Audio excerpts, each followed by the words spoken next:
Mr. Chairman, Your Excellency, my lords, ladies and gentlemen, welcome to the fourth China-UK Economic and Trade Forum and the launch of 2021 report on the development of Chinese enterprises in the UK. My name is Lin Wu, Secretary General of the China Chamber of Commerce in the UK. Today's event is hosted by the CCC UK and special supported by the Chinese Embassy in the UK, and also special supported by the Department for the International Trade. Before we hear from 16 speakers, we would like to show you an opening video. Now for the video.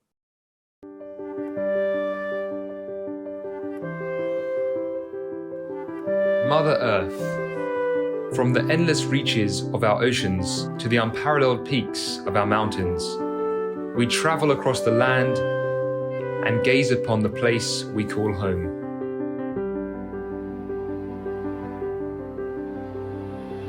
Generation after generation, we grow, we cultivate, and we harness what nature gives. This is a world where we start from where our ancestors have left. Now, it is our time to unify and strive for the common goal, to give back what we have taken. The transition to a green and sustainable future requires unrivaled dedication and commitment. The efforts have united countries, communities. We move forward as brothers and sisters, hand in hand, to find new ways of protecting and preserving the future of our ecosystem. From sustainable development to COP26 and COP15, we have responded to the calls of nature by applying a dedicated, balanced, and sympathetic approach to ensuring the well-being of our environment. We must build our economies and communities on a strong and sustainable backdrop, sharing experience and knowledge across our countries and between our industries. A prosperous and thriving green economy will generate investment, innovation, skills, and entrepreneurship, transforming our generation and capturing new opportunities. The UK and China are the front runners in the reach to this common goal.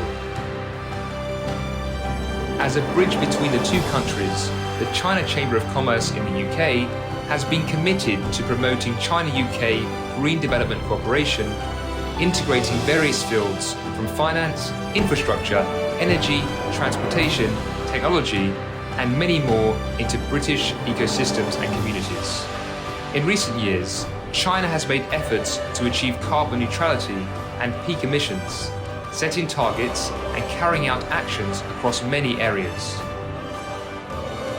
We are confident that we can utilize our advanced technology, products, experience, and talents to help the UK accelerate its transition to net zero. Rome wasn't built in a day, change will not happen in a night. To ensure the future of our generation and to protect the home of mankind, we must tear down boundaries, share our experiences, and act as one in this common fight for our world. With the support of both our governments and the efforts of Chinese and British people, CCC UK will elevate China-UK green development cooperation to an exciting new level. This is the UK and China's joint venture.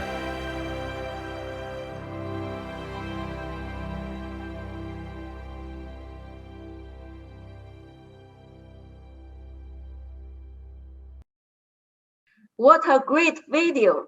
The entire world is our home. We are working together to promote green and a sustainable environment. Now I'm going to outline the program for the event. In just a moment, we will have a welcome speech from Chairman Fang Wenjian. He is also the General Manager of the Bank of China London branch. We will have 3 keynote speakers. His Excellency Zheng Zeguang, Ambassador of People's Republic of China to the United Kingdom, Lord Grimstone, Minister for Investment, and the Department for the International Trade and the Department for Business Energy and the Industry Strategy, Dr. Ma Jun. He's joining from us from China. He's chairman of China Green Finance Committee, and he's director of Beijing Institute of Finance and Sustainability. Also, we are very looking forward to hear from their thoughts. This will be followed by an opening dialogue for the launch of 2021 report, joined by John Edwards, HM Trade Commissioner for China, and the Chairman Fang, and the CCC UK Senior Advisor, John McLean. Today, we also have two panel discussions. First panel is how can China and the UK collaborate on climate change to create new opportunities in green and low carbon investment. The second panel is how we can shape energy transition strategies and harness support from the financial sector. Now, it's my pleasure to introduce our host, Mr. Fang Wenjian, Chairman of the CCC UK and the General of Bank of China London branch. Mr. Fang, please. Okay, thank you, Lin, for your introduction. Your Excellency, Ambassador Chen, Lord Grimstone, Dr. Ma, distinguished speakers and panelists, ladies and gentlemen, good morning and good evening. On behalf of the China Chamber of Commerce in the UK, I would like to extend our warmest welcome to all of you. Thank you for joining us at the 4th China-UK Economic and Trade Forum, and also for the launch ceremony of the 2021 report on the development of Chinese enterprises in the UK. Year on year, we are pleased to witness an increasing number of participants joining our forum. And for those who attend our event for the first time and don't know much about the CCC UK, we represent all parts of the Chinese business community here in the UK and are dedicated to serving our members and promoting business collaborations between our two countries. This year is very special for the CCC UK as it marks our 20th anniversary. Over the past 20 years, the number of Chinese enterprises in the UK has experienced an explosive growth, reaching more than 15,000 in 2020, reflected in the 10 times increase of our member numbers. During the same period, the total imports and exports value between our two countries has also increased more than 9 times. Our development has benefited from China's reform and opening up, as well as the strong relationship between China and the UK.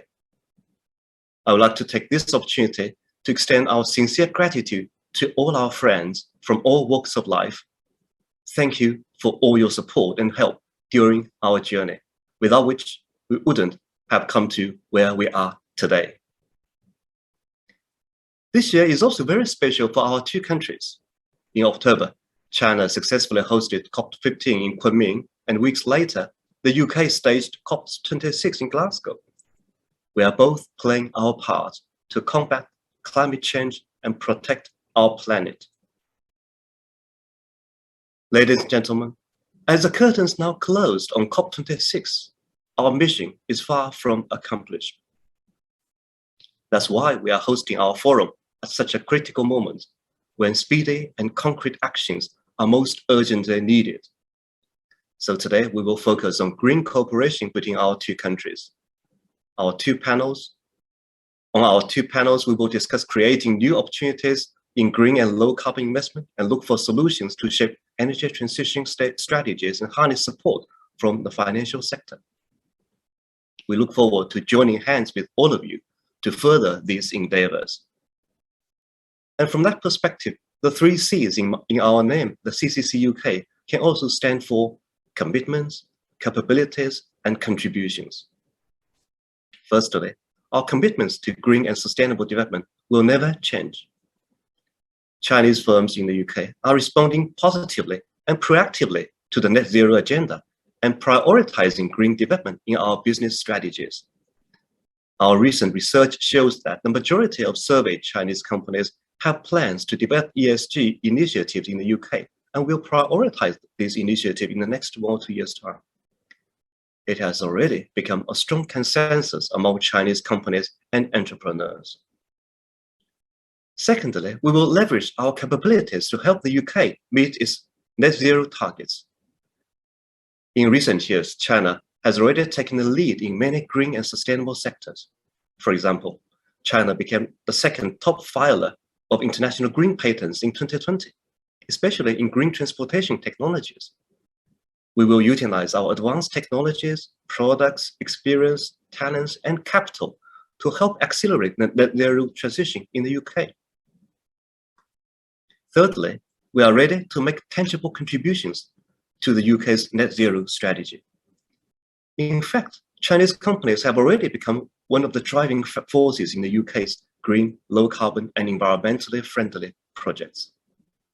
And our members, such as China Huainan Group, BYD, Geely Holding Group, Envision Group, etc., are actively cooperating in the UK in the critical areas of renewable energy, including wind power and PV, battery research and development, as well as energy storage. We are prepared to make even more contributions to help the UK realizing its net zero ambition. Ladies and gentlemen, as we are geared up for the race to zero, not the walk, we will need to harness all energies to pick up speed. We hope the UK will continue to be a standard bearer for open markets and free trade, and to adopt a pragmatic approach with a positive mindset. As the Chinese saying goes, 众人拾柴火焰高. In English, it means the flames burn high when everybody adds wood to it. And I assure you, it is adding wood, not coal. Collectively, we will chart a course towards a better, greener, and more sustainable future for all. Thank you. Thank you, Mr. Fang, for your warm welcome. Now, it's my great honor to introduce our first keynote speaker. Please welcome His Excellency Zheng Zeguang, Ambassador of People's Republic of China to the United Kingdom. Ambassador Zheng, please. Thank you. Lord Grimstone, Chairman Fang, Dr. Ma, ladies and gentlemen, dear friends. Good morning to you all. It is a real delight to join you at the 4th China-UK Economic and Trade Forum.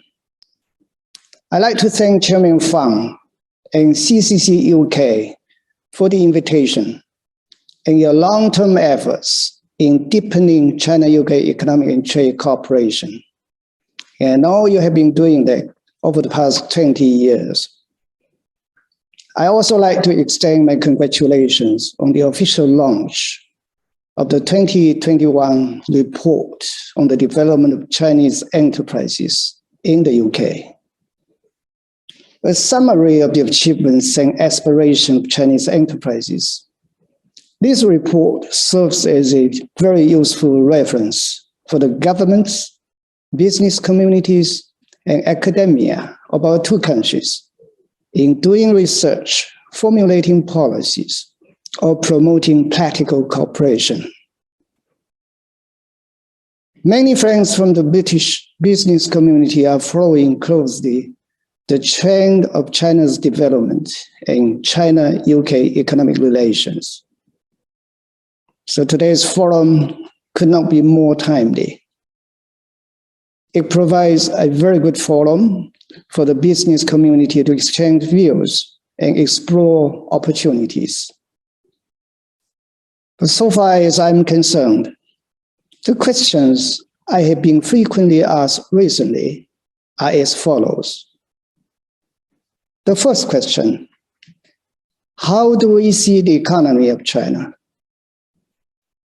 Against the backdrop of the prolonged pandemic and the sluggish global economic recovery, China is taking coordinated efforts to balance COVID response and economic and social undertakings. Much progress has been made. we have put the pandemic largely under control. And yesterday, only 22 new confirmed cases were reported in China. China also takes the lead in economic recovery.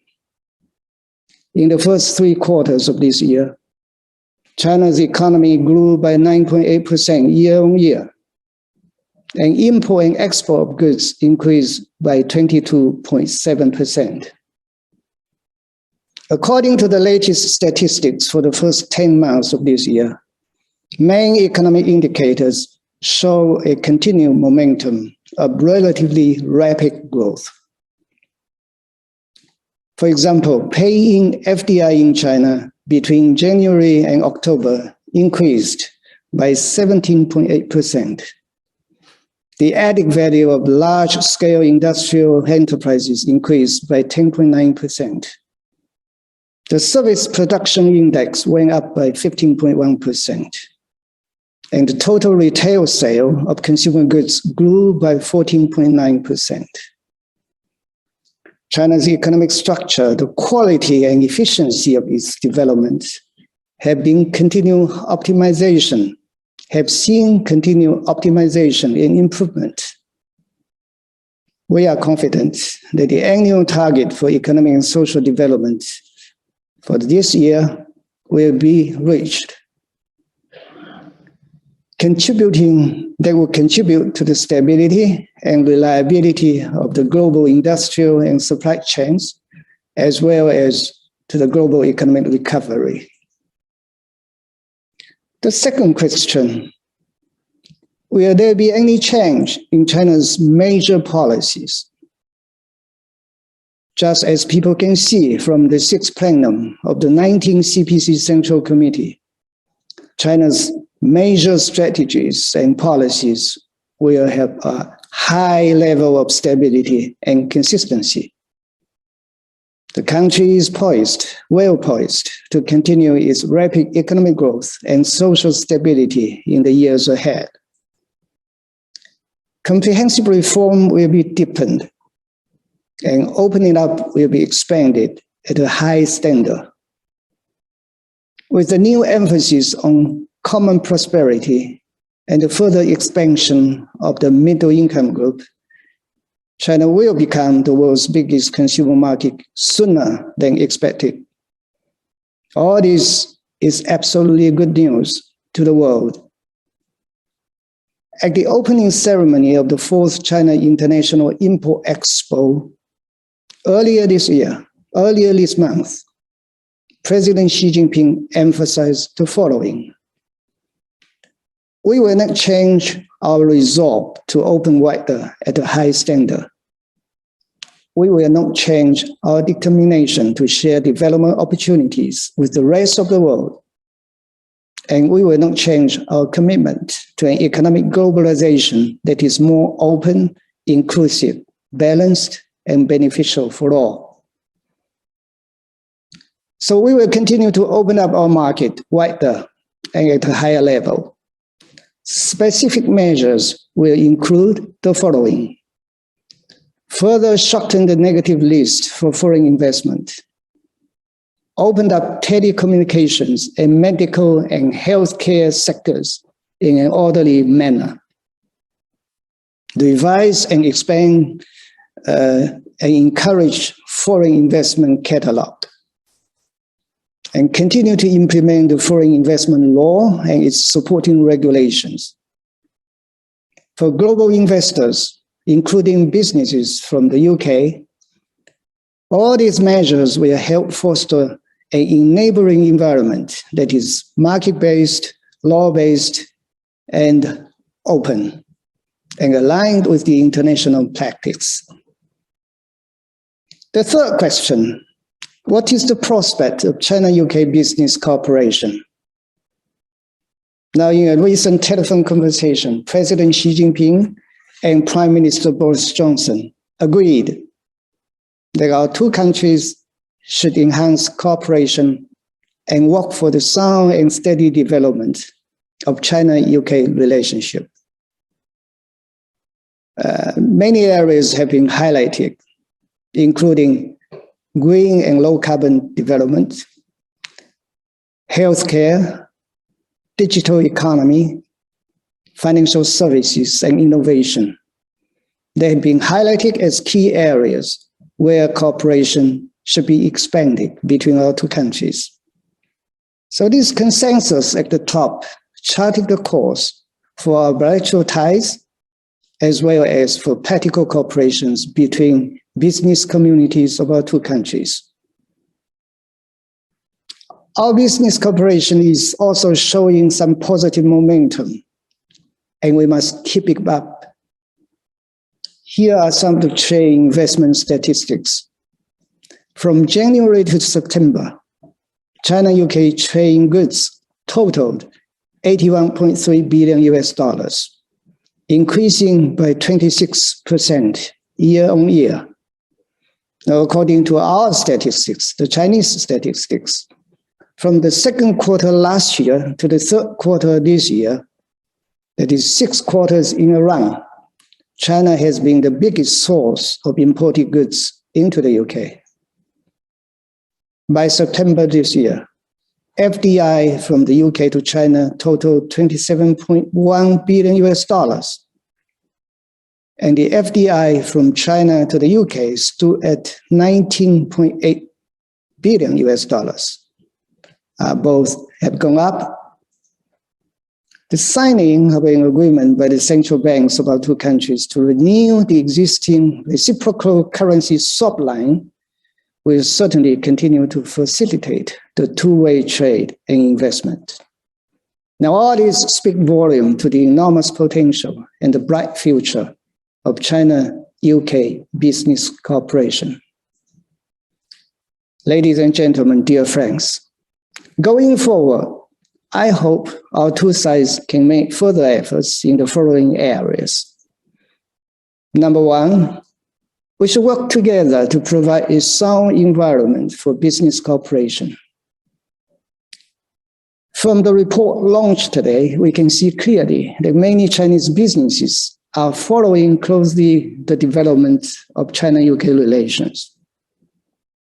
And they are particularly concerned about some of the remarks and statements made by officials and politicians here in this country.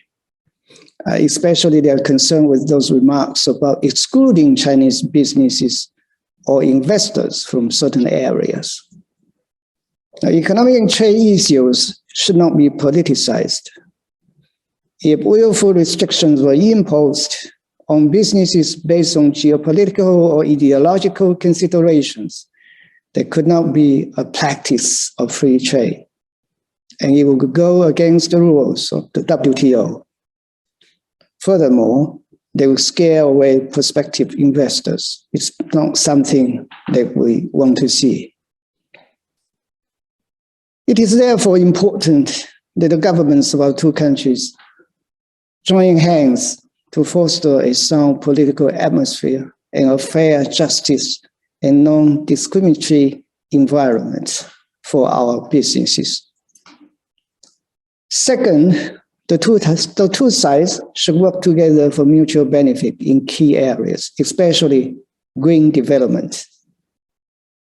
The business communities of our two countries should build upon the cooperation in traditional areas and make special efforts to expand the practical cooperation in green and sustainable development, and also healthcare, digital economy, financial services, and innovation. And we should do it in the bilateral context as well as in the third-party markets in BRI partner countries. And working together, Chinese and British companies can not only benefit the peoples of our two countries, but also give a strong boost to the green development in other countries and around the world. Third, I hope the two sides should work together to uphold the safety and reliability of the global industrial and supply chains.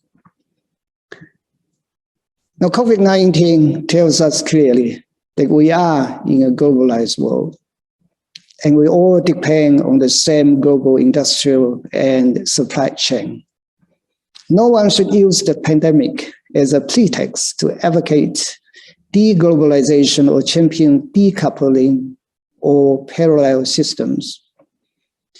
It is ultimately harmful to the interests of any country that does so and the rest of the world as a whole.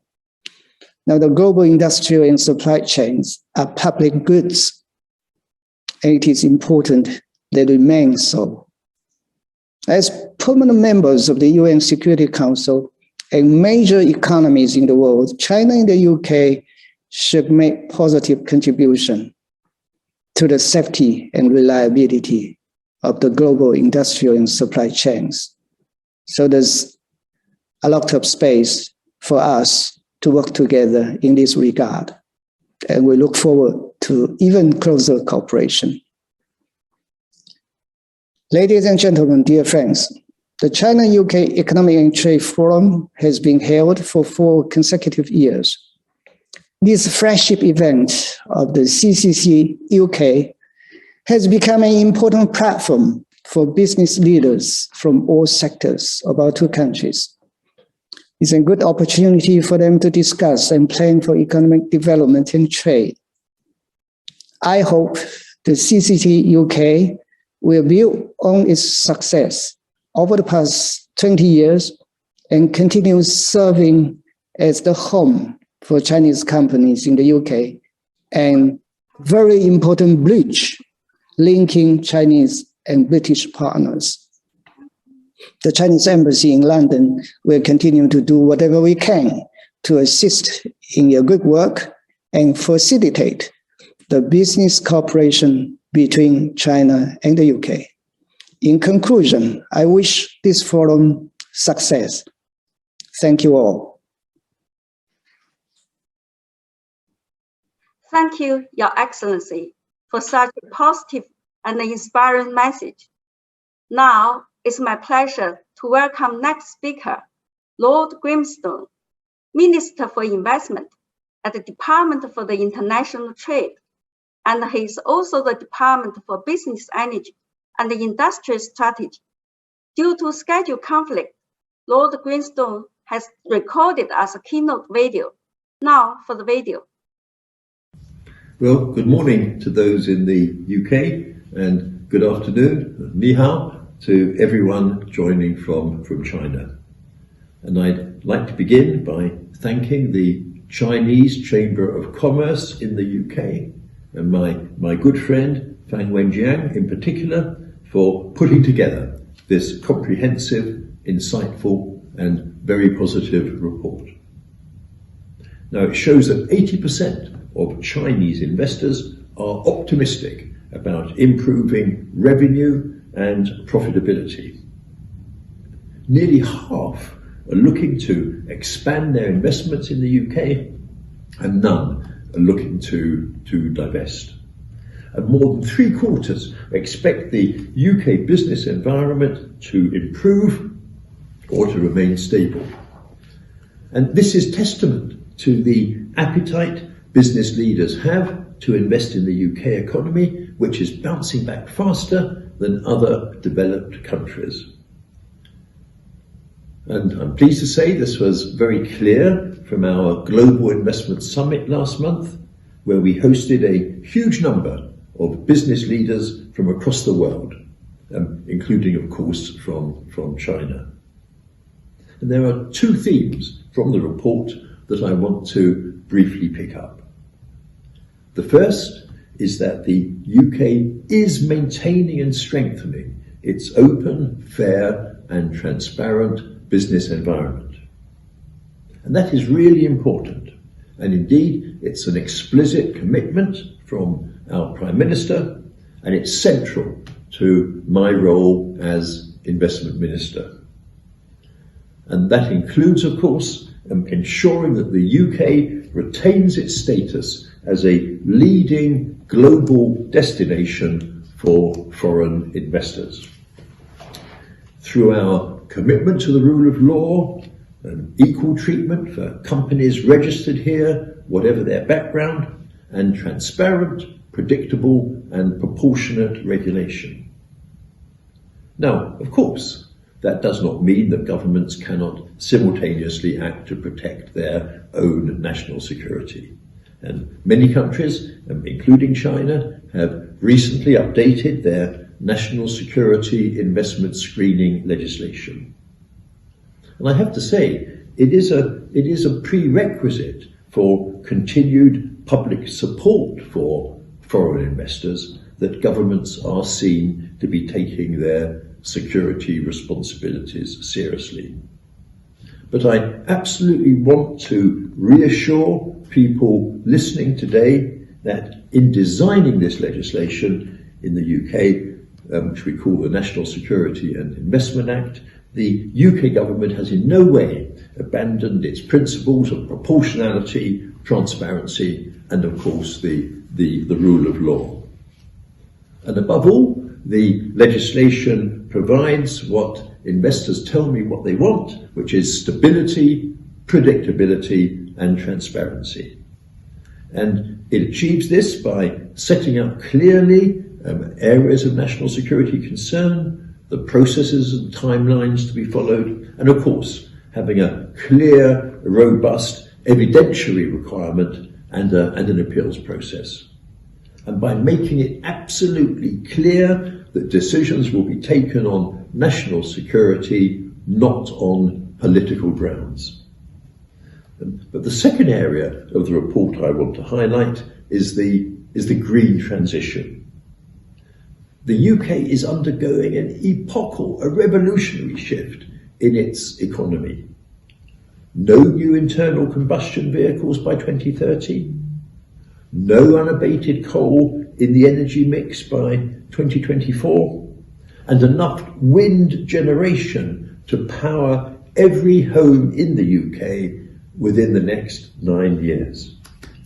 These are really extraordinary changes, and there is clearly a huge potential for Chinese investments to play a major part here, from offshore wind and energy storage to electric vehicles to batteries and to green finance. And I really see this as a real opportunity to build a strong green industrial partnership between our two countries. So thank you all again for coming, and thanks again, many thanks to CCC UK for producing this excellent report. Thank you, everybody. Thank you, Lord Grimstone. Now, let's welcome very special guest joining from China, Dr. Ma Jun. He is the chairman of China Green Finance Committee and the director of Beijing Institute of Finance and Sustainability. He is also the co-chair of G20 Sustainable Finance Study Group. Dr. Ma, please. Thank you very much, Lynn. Can you hear me okay? Yes. Good. His Excellency Ambassador Chen, Minister Greenstone, Chairman Pham, ladies and gentlemen, good morning and good afternoon. Let me start by thanking CCU UK for inviting me to join this very important discussion. As many of you know, I've been co-chairing the China-UK Green Finance Task Force ever since 2016. There's a lot to discuss on green sustainable finance, which is highly related to the topics today that's focusing on green sustainable finance development. So in the coming few minutes, I'll be speaking on 3 subjects. One is what's going on in China recently on green and sustainable finance. And secondly, the UK-China collaboration in this particular area, which has achieved a lot, in fact, in a short space of 4 or 5 years. And thirdly, I'll be making a few recommendations on what to do in the next step between Chinese and UK financial industries in promoting cross-border green capital flows and also helping serve markets, including the Belt and Road region.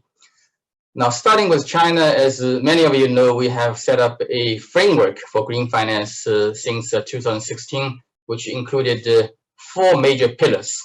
The first pillar is called taxonomy. We now have 3 sets of taxonomy. One is on green lending, one is on green bond, and one on green projects. And the second pillar is the disclosure requirements. We started off with requiring major polluters to disclose environmental information. And recently, the CSRC has required listed companies to disclose ESG information. And our central bank governor said that we are going to issue guidelines for financial institutions to disclose environmental and climate information. And the third pillar is incentives. There are lots of incentives to encourage green and sustainable investments, including the recently announced PBOC facility, which is called Decarbonization Facility. This facility offers financing through commercial bank to low carbon projects, including renewables, at a very, very low cost. It's 1.75%. Obviously, this enhances the return of equity investors which are investing in this space. And the fourth pillar is what I call the product suites. Now we have a green lending market, which is the largest in the world.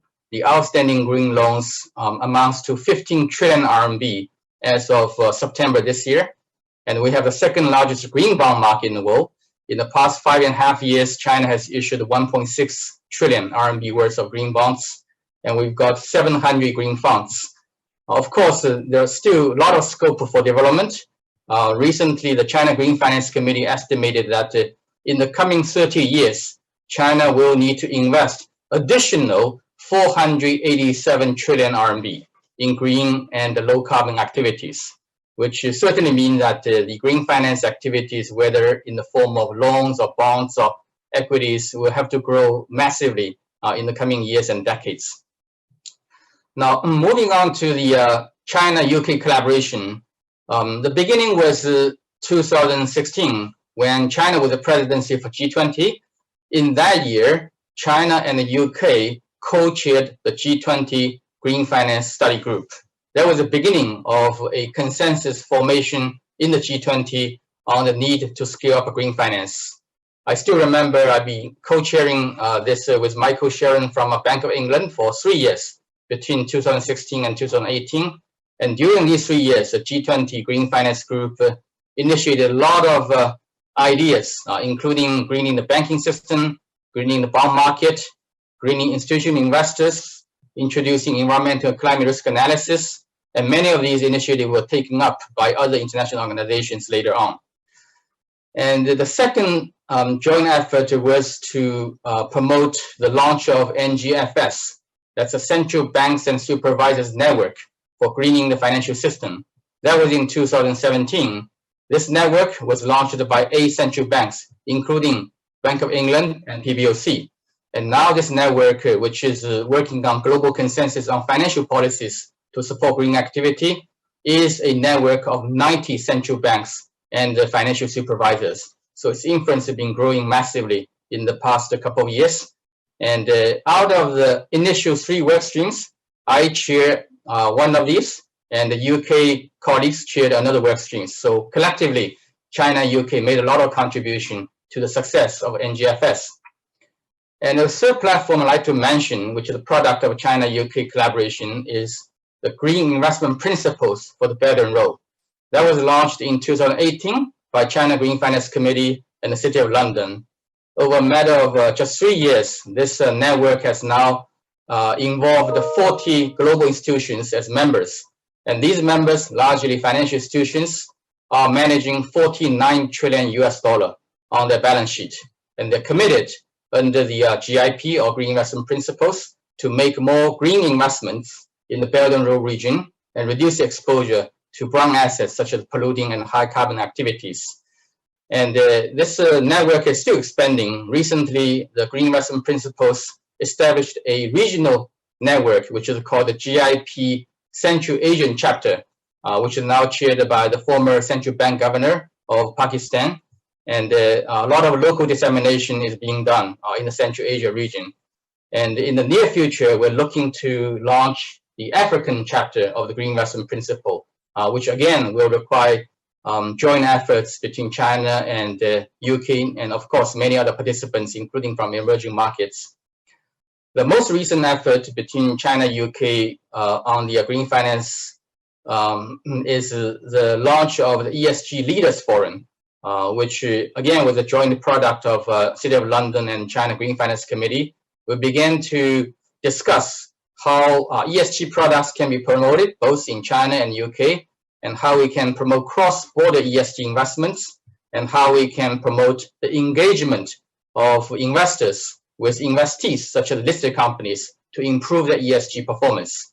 Many of these knowledge sharing programs were very, very useful, especially to the Chinese audience. And we in China are organizing many groups now practicing some of the best practices which originally initiated in the UK in the ESG engagement space.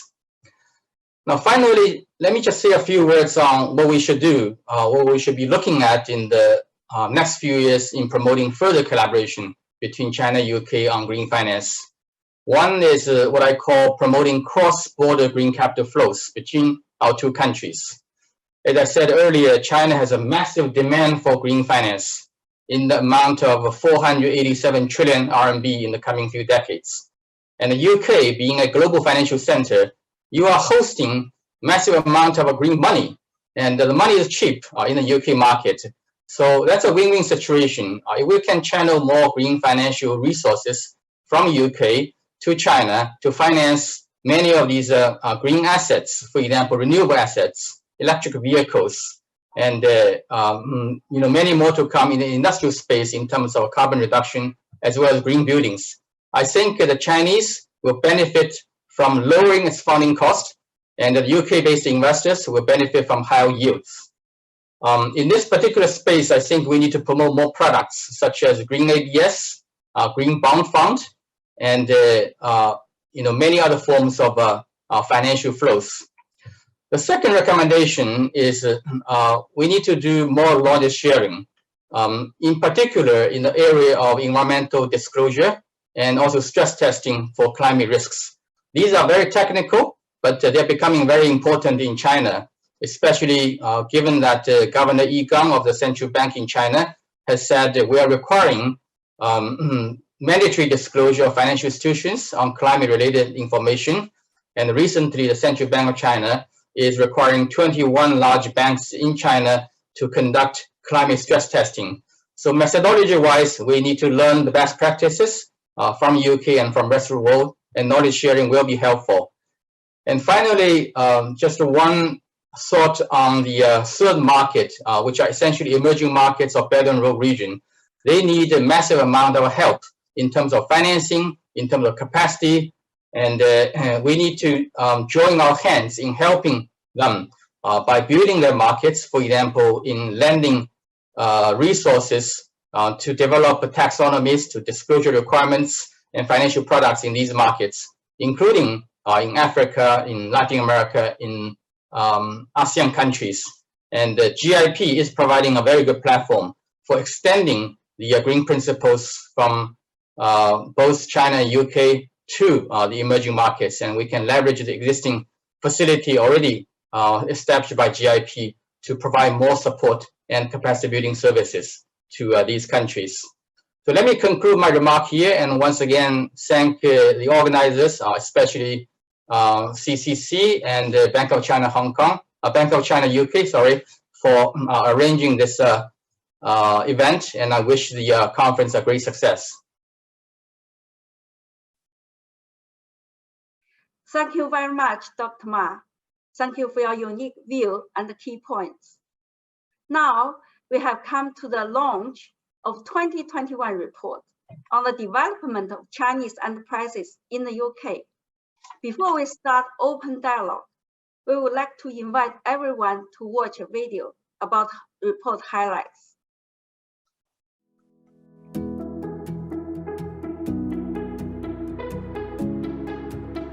China Chamber of Commerce in the UK is proud to present the 2021 report on the development of Chinese enterprises in the UK. This year's report highlights Chinese companies' desire to find common ground in achieving mutually beneficial outcomes and contribute to the UK society. The survey reveals that Chinese businesses operate in a wide range of industries across the UK. The top 3 sectors with the highest density were industrials, financials, and consumer discretionary. Chinese companies have demonstrated impressive resilience despite the macro challenges posed by COVID-19 and Brexit and geopolitical complexities. Of those surveyed, 53% reported stable or growth in revenue, 63% reported stable or improved profitability. The optimistic sentiment was warranted by over 80% of respondents who expect improvement in revenue and profitability in the next 2 years. And nearly half of respondents have plans to expand their UK investments in the future. Chinese companies' commitment to the UK remains strong. The largest Chinese companies operating in the UK had a combined revenue of £92 billion, employing over 75,000 employees. 62% of respondents have been reinvesting their profits back into the UK, up against 51% last year. They are an important driving force of the UK's economic recovery. The UK's transition to green economy provides exciting opportunities for Chinese companies. In financial services sector, green finance is seen as a key area where Chinese financial institutions could make increasing contributions. In energy and power sector, net zero transition is recognized as a top opportunity. Chinese participations in renewable energy generation and battery storage sectors will be vital to UK's net zero and levelling up agenda. Chinese companies' focus on ESG matters is another key finding of the report.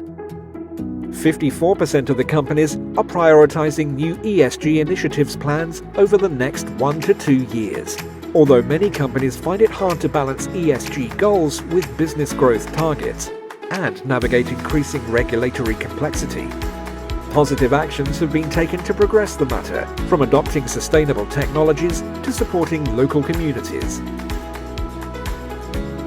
As Chinese companies highlighted stable and healthy UK-China relationship as key to their businesses, they are keen to see the UK maintain its open, fair and transparent business environment. CCC UK is committed to work closely with its UK peers to encourage better understanding and better business environment for fostering long-lasting and beneficial relationship between the UK and China.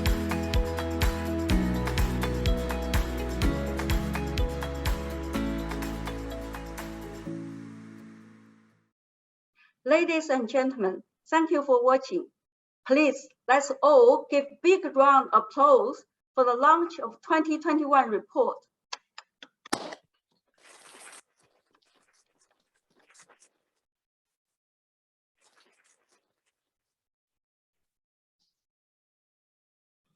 Thank you for your support and encouragement. This year's report covered many topics. Now, I'm delighted to introduce 3 keynote speakers for the open dialogue. Mr. John Edwards, HM Trade Commissioner for China. He will share with us a role of the report in promoting China-UK trade. Our chairman, Mr. Fang Wenjian, he will share the highlights and the recommendations for the report. Now, I'm going to hand over to Mr. John McLean to moderate this dialogue. John is a CCC UK Senior Advisor and the Chair of IOD of City of London. Over to you, John. Thank you very much, Lynn. Wenjian, can I come to you first? This is the 4th year CCC UK has presented such a report. What are the highlights that you would like to emphasize from the report? Thank you. And we have seen the key messages in the video just now, and I would like to highlight the 2 findings in particular.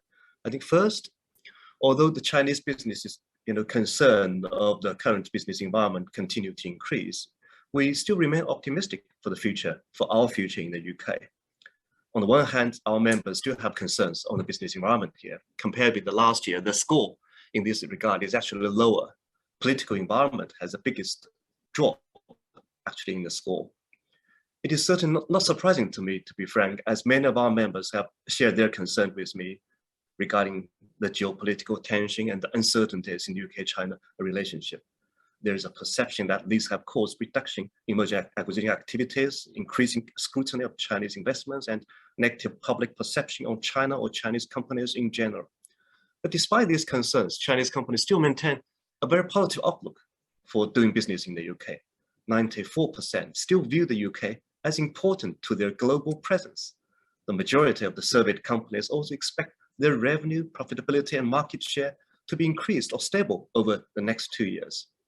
So despite recent challenges, the UK still plays a pivotal role for many of these businesses' ambition strategy, and there's a deep sense of commitment among Chinese businesses to the UK market and their optimism for improving UK-China collaboration in the long term. Second, highlighted that there's strong belief that there are many common grounds where businesses can collaborate, especially in the area of green development. A significant majority of those surveyed have indicated that they are prioritizing green development and ESG in their investments and strategy.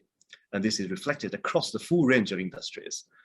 In the financial sector, we are increasingly seeing Chinese financial institutions, actively participating and helping to build burgeoning markets in green bonds, sustainability bonds, and sustainability-linked financing, etc., in the local market. In the energy sector, companies are prioritizing and targeting opportunities in onshore and offshore wind, biofuels, waste-to-energy, hydrogen and solar, storage and charging technologies, electric vehicles, infrastructure, etc. Chinese companies are already making moves on these common grounds, and we wish to play together with our UK partners to achieve win-win cooperation. So that is quite strongly reflected in our survey this year. Thank you. Thank you, Wenjuan. So the operative words are playing together, cooperation. So I now turn to you, John. What can you draw from the report which will help you promote UK-China trade? Thanks, John. And I guess I don't want to sound like a stuck record, but it's an excellent report, and some of it's really worth reading in depth. Some of the things already that Wenjuan has just mentioned, or Lord Grimston mentioned, are, I think, the key elements. So just to see that 50% of Chinese firms are thinking of increasing their investments here is very, very positive. But at the same time, I heard some of the concerns about the regulatory environment, where people are saying what they value about the UK regulatory environment is that it's non-discriminatory, it's got an independent judiciary, rule of law, etc. What was positive, if you read even further into the report, of course, is that people find that is true. I mean, the report says Chinese companies are not being discriminated against in the market. So I think there is an issue around perception, and then one of my jobs, therefore, over the next year, I think, will be to continue to address that perception, which is not actually what's happening on the ground, and particularly around the NSI bill, National Security Investment Legislation, which, as Lord Grimston said, actually will provide certainty, clarity, process around an area which is national security and investment, which is something all countries are grappling with. In fact, we had a big event here in the embassy to explain that to some of our Chinese clients, and they were all very positive about the legislation when they were able to look at it and understand how it was written and legislated. So I think that's one. Green obviously runs through this, and I think that we've heard compellingly from Dr. Ma Jun about the finance side, but as Wenjuan said, actually it runs through all of the sectors that we deal with, all the way from consumer and retail, agriculture, food, urban planning, infrastructure, energy, mobility. So I think that's an area that we really need to think about how we do it. And I guess the other thing that's in this report that's a bit of a challenge to me is that Chinese imports into the UK have been soaring and going up, and my challenge is to match those with exports from the UK into China. Thank you, John. So you've both mentioned green in your discussion, so I'm now going to turn to you, Wenjuan. In your chairman's message, you state that the Chinese companies need to work closely with their UK counterparts to create an environment of deeper understanding. What are your suggestions to achieve a deeper understanding for climate change? And my suggestion is actually very simple: continuous engagement and communication. And it should occur at all levels on a holistic basis. At the government level, I think the two countries should continue to build direct channels of communication and cooperation mechanism. For example, the EFD is a very important mechanism which helps to provide guidance and maintain momentum for continuous dialogue. The UK China Green Finance Task Force, established by the China Green Finance Committee and City of London, is another excellent example. I think Dr. Ma he's the co-chairman. He was here. We know how important their role has been. And these platforms for dialogue and information exchanges are vital tools to encourage policy coordination between the two countries that will ultimately foster better business relations. And for trade associations like us, like CCUK, CBBC, or 48 Group Club, for example, we should continue to organize networking, industry or cross-industry workshops, like today's event, related to green finance. We must act as a bridge or matchmaker to help each side to understand the strengths and opportunities. I think for individual businesses, each company is encouraged to play its role to tell their own stories and integrate into the local market. And eventually, actions speak louder than words. So we need to work on all levels, to promote deeper and wider understanding. Thank you. Now turning to you, John, COP26 highlighted that nations need to work together to achieve net zero. How do you think China and the UK can strengthen their green working relationship? Well, I spent this morning with a major Chinese wind manufacturer, the chairman of a wind manufacturer. It was really inspiring to see what the Chinese are doing in this space. So I think, although, as I just said, it is relevant to all sectors, I'd probably focus just a bit on the energy sector and the future mobility sector as well. So I think it depends really in terms of where technologies currently are at. So if you're looking at something like new energy vehicles, now got a company like Envision coming in. We'd like more battery manufacturers coming into the UK, and I think our challenge then will be to build that out in terms of getting more Chinese supply chain invested into the UK, and perhaps looking at things like NEV OEMs setting up manufacturing in the UK for the right-hand drive. So I think around there, it's about taking existing strong technologies and expanding out our collaboration. Offshore wind, another one. We need 40 gigawatts of offshore wind by 2030, and 60% of that needs to be domestic supply chain. So bringing in Chinese turbine manufacturers, Chinese tower manufacturers, islands, etc. So that's on the developed technologies. On the less developed technologies, I think there's also a real opportunity for us to work at a slightly earlier stage, perhaps on pilot projects together that will drive down costs and accelerate technology innovation. So I'm thinking particularly of areas like hydrogen and floating offshore wind. So those are big areas of collaboration and opportunity that I see.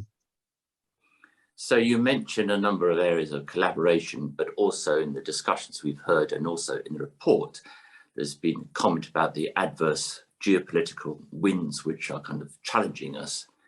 Given all that and what UK wants to do, why are you confident for the future between our two countries? Well, I guess, John, I'm confident, but I'm not complacent, because those geopolitical winds are genuine geopolitical winds. A lot of it's driven by US-China rivalry. I don't think there's any kind of doubt about that. But there's also genuine UK-China disagreement on some politics around areas like Hong Kong and Xinjiang, but also on economic models around subsidies, etc. Those are genuine disagreements that need to be worked through. But the reason I'm confident against that background is two reasons. One, if you look at the government to government level, and we've just had a call between President Xi Jinping and the Prime Minister Boris Johnson, in which the importance of trade and investment, deepening that relationship, was reaffirmed by the leaders of both countries, and say that, and those are my marching orders: get out there, it's in the integrated review, deepen the trading relationship, attract more investment from China. And that's what I'm doing. So government to government is there, and then business to business. Look at the report, look at the good news stories in this report, and then look at the good news stories in terms of British companies in China and how they are doing there. Some very major investments announced only in the last few months of British companies in China, and equally many British companies seeing even more and more of their revenue coming out of the China market. I think it's doubled from about 3% to 7% of global revenues for FTSE 500 FTSE 100 companies over the last 10 years. So I think both the government to government and the B2B is business to business is positive. Thank you. And I think the phrase that we covered before, actions speak louder than words, and you're right in terms of the development and the actual business that's going on between the two countries. So putting that back to you, Wen Jian, you've been in the UK, I think, for 12 years, and you've obviously seen some significant changes whilst you've been here. And given what we just heard about kind of John's comment on the kind of geopolitical environment, why are you confident for the future? Thanks. I think I agree with what John has said just now regarding the reason for confidence. Let me add 3 more reasons. I think first, the UK and China economic connection has become too strong and intertwined to break or disengage. China remained, we've heard some data earlier, I think China remained as UK's biggest import market, and now the UK's 3rd largest trade partner. And the volume and the scale of investments made by the Chinese enterprises in the UK or UK companies in China has accelerated tremendously. And the trend continues. The second reason is that China's continuous reform and opening up and its economic growth provides important opportunities for UK-China business cooperation. China's 14th five-year plan provides a blueprint for China's growth, and the ambassador also mentioned, his, optimism and confidence in China's economy, and so it's, and also the China's, 14th five-year plan place emphasis on promoting international cooperation, strengthening the links between domestic and overseas industries, and achieving win-win results. So as the UK strategy is aiming to build a global Britain after Brexit, which will reposition its relationship with various economies around the world, as a large economy, China can play a positive role in helping the UK to achieve global Britain strategy. And that gives room for Chinese enterprises here. And finally, the Chinese investment in the UK has enormous potential to grow. And looking at the GDP, China now is the 2nd largest economy following America in the world. But when comparing FDI scale, as according to one source I have, I think the inward FDI in the UK from China only accounts for 0.2% of the total UK inward FDI stock, and compared to 6% of Japan, 24% of USA. And Chinese investment has enormous potential to grow in the UK. So thanks, Mr. McLean. Thank you. So in summary, if we kind of look back at CCC UK's involvement in the UK, I think some of the businesses have been here over 100 years. So we've seen quite a few kind of cycles of kind of good times and bad times. But as we've heard this morning, the trend has been upwards in terms of the cooperation, collaboration between the 2 countries. And therefore, for those who are unfamiliar with the kind of operations and partnerships that do exist, I commend you to actually kind of visit the CCC UK website actually and look at the report or download the report, because as John said, there's an awful lot of fact and good information which actually kind of balances some of the geopolitical winds. So on that positive note, I'd like to thank you both for your comments this morning and hand back to Lynn. Thank you. Thanks, John. Thank you. Thank you. Thank you. That's very great open discussion. Thank you, John Edwards, Mr. Fang, and John McLean.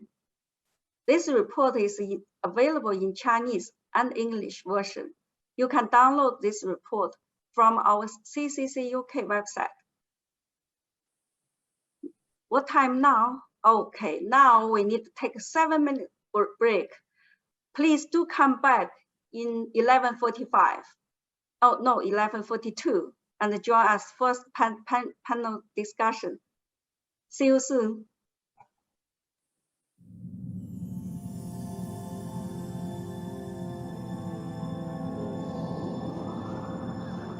As we gaze upon our blue planet, magnificent and bountiful,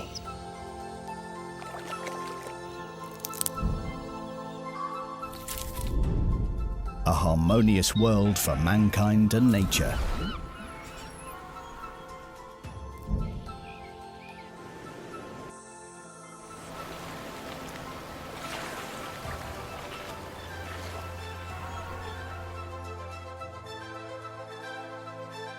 We've given much thought to striving for a green and sustainable future. Harnessing our knowledge, we will work to improve this vast and colourful ecosystem.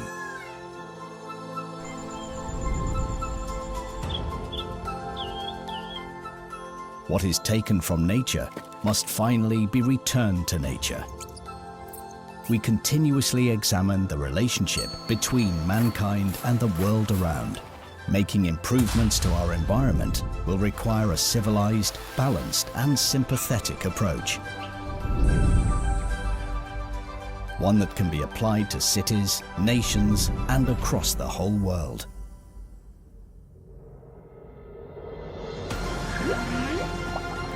Responding to the anguished calls of so many, and with an eye to the judgment of history, we openly and wholeheartedly pledge our commitment to the world. The splendid harmony of biodiversity is composed of nature and mankind in tune together.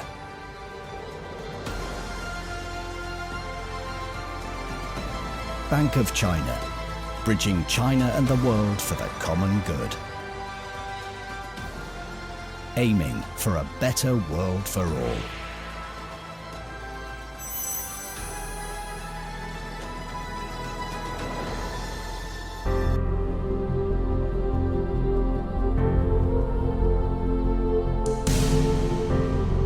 ICBC, rooted in China, provides services worldwide.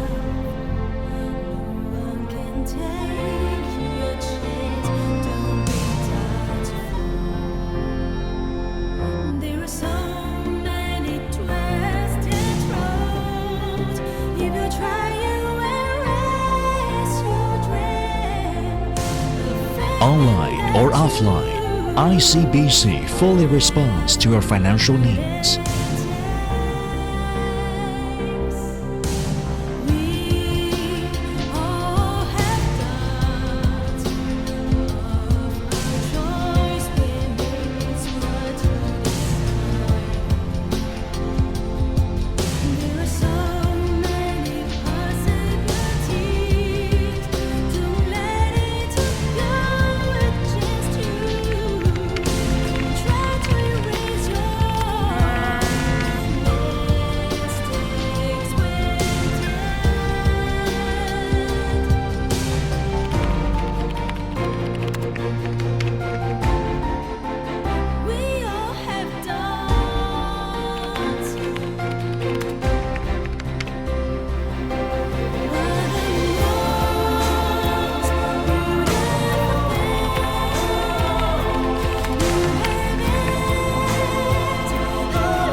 ICBC, with a visionary plan, creates a smart bank.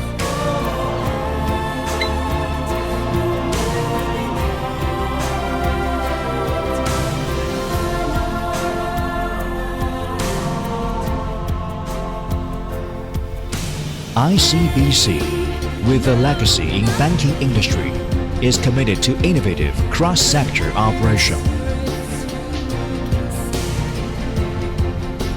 ICBC adheres to professional excellence as well as lives up to their reputation.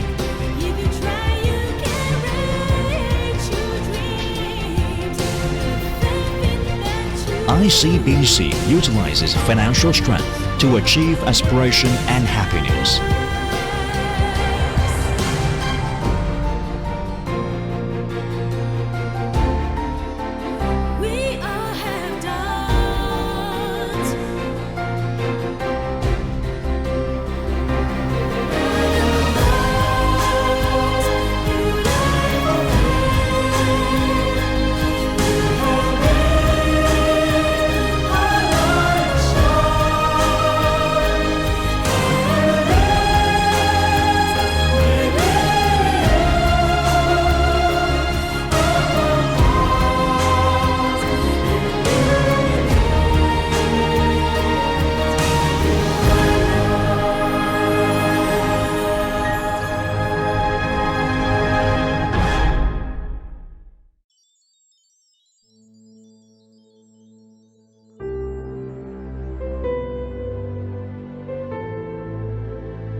Ladies and gentlemen, the event is about to begin.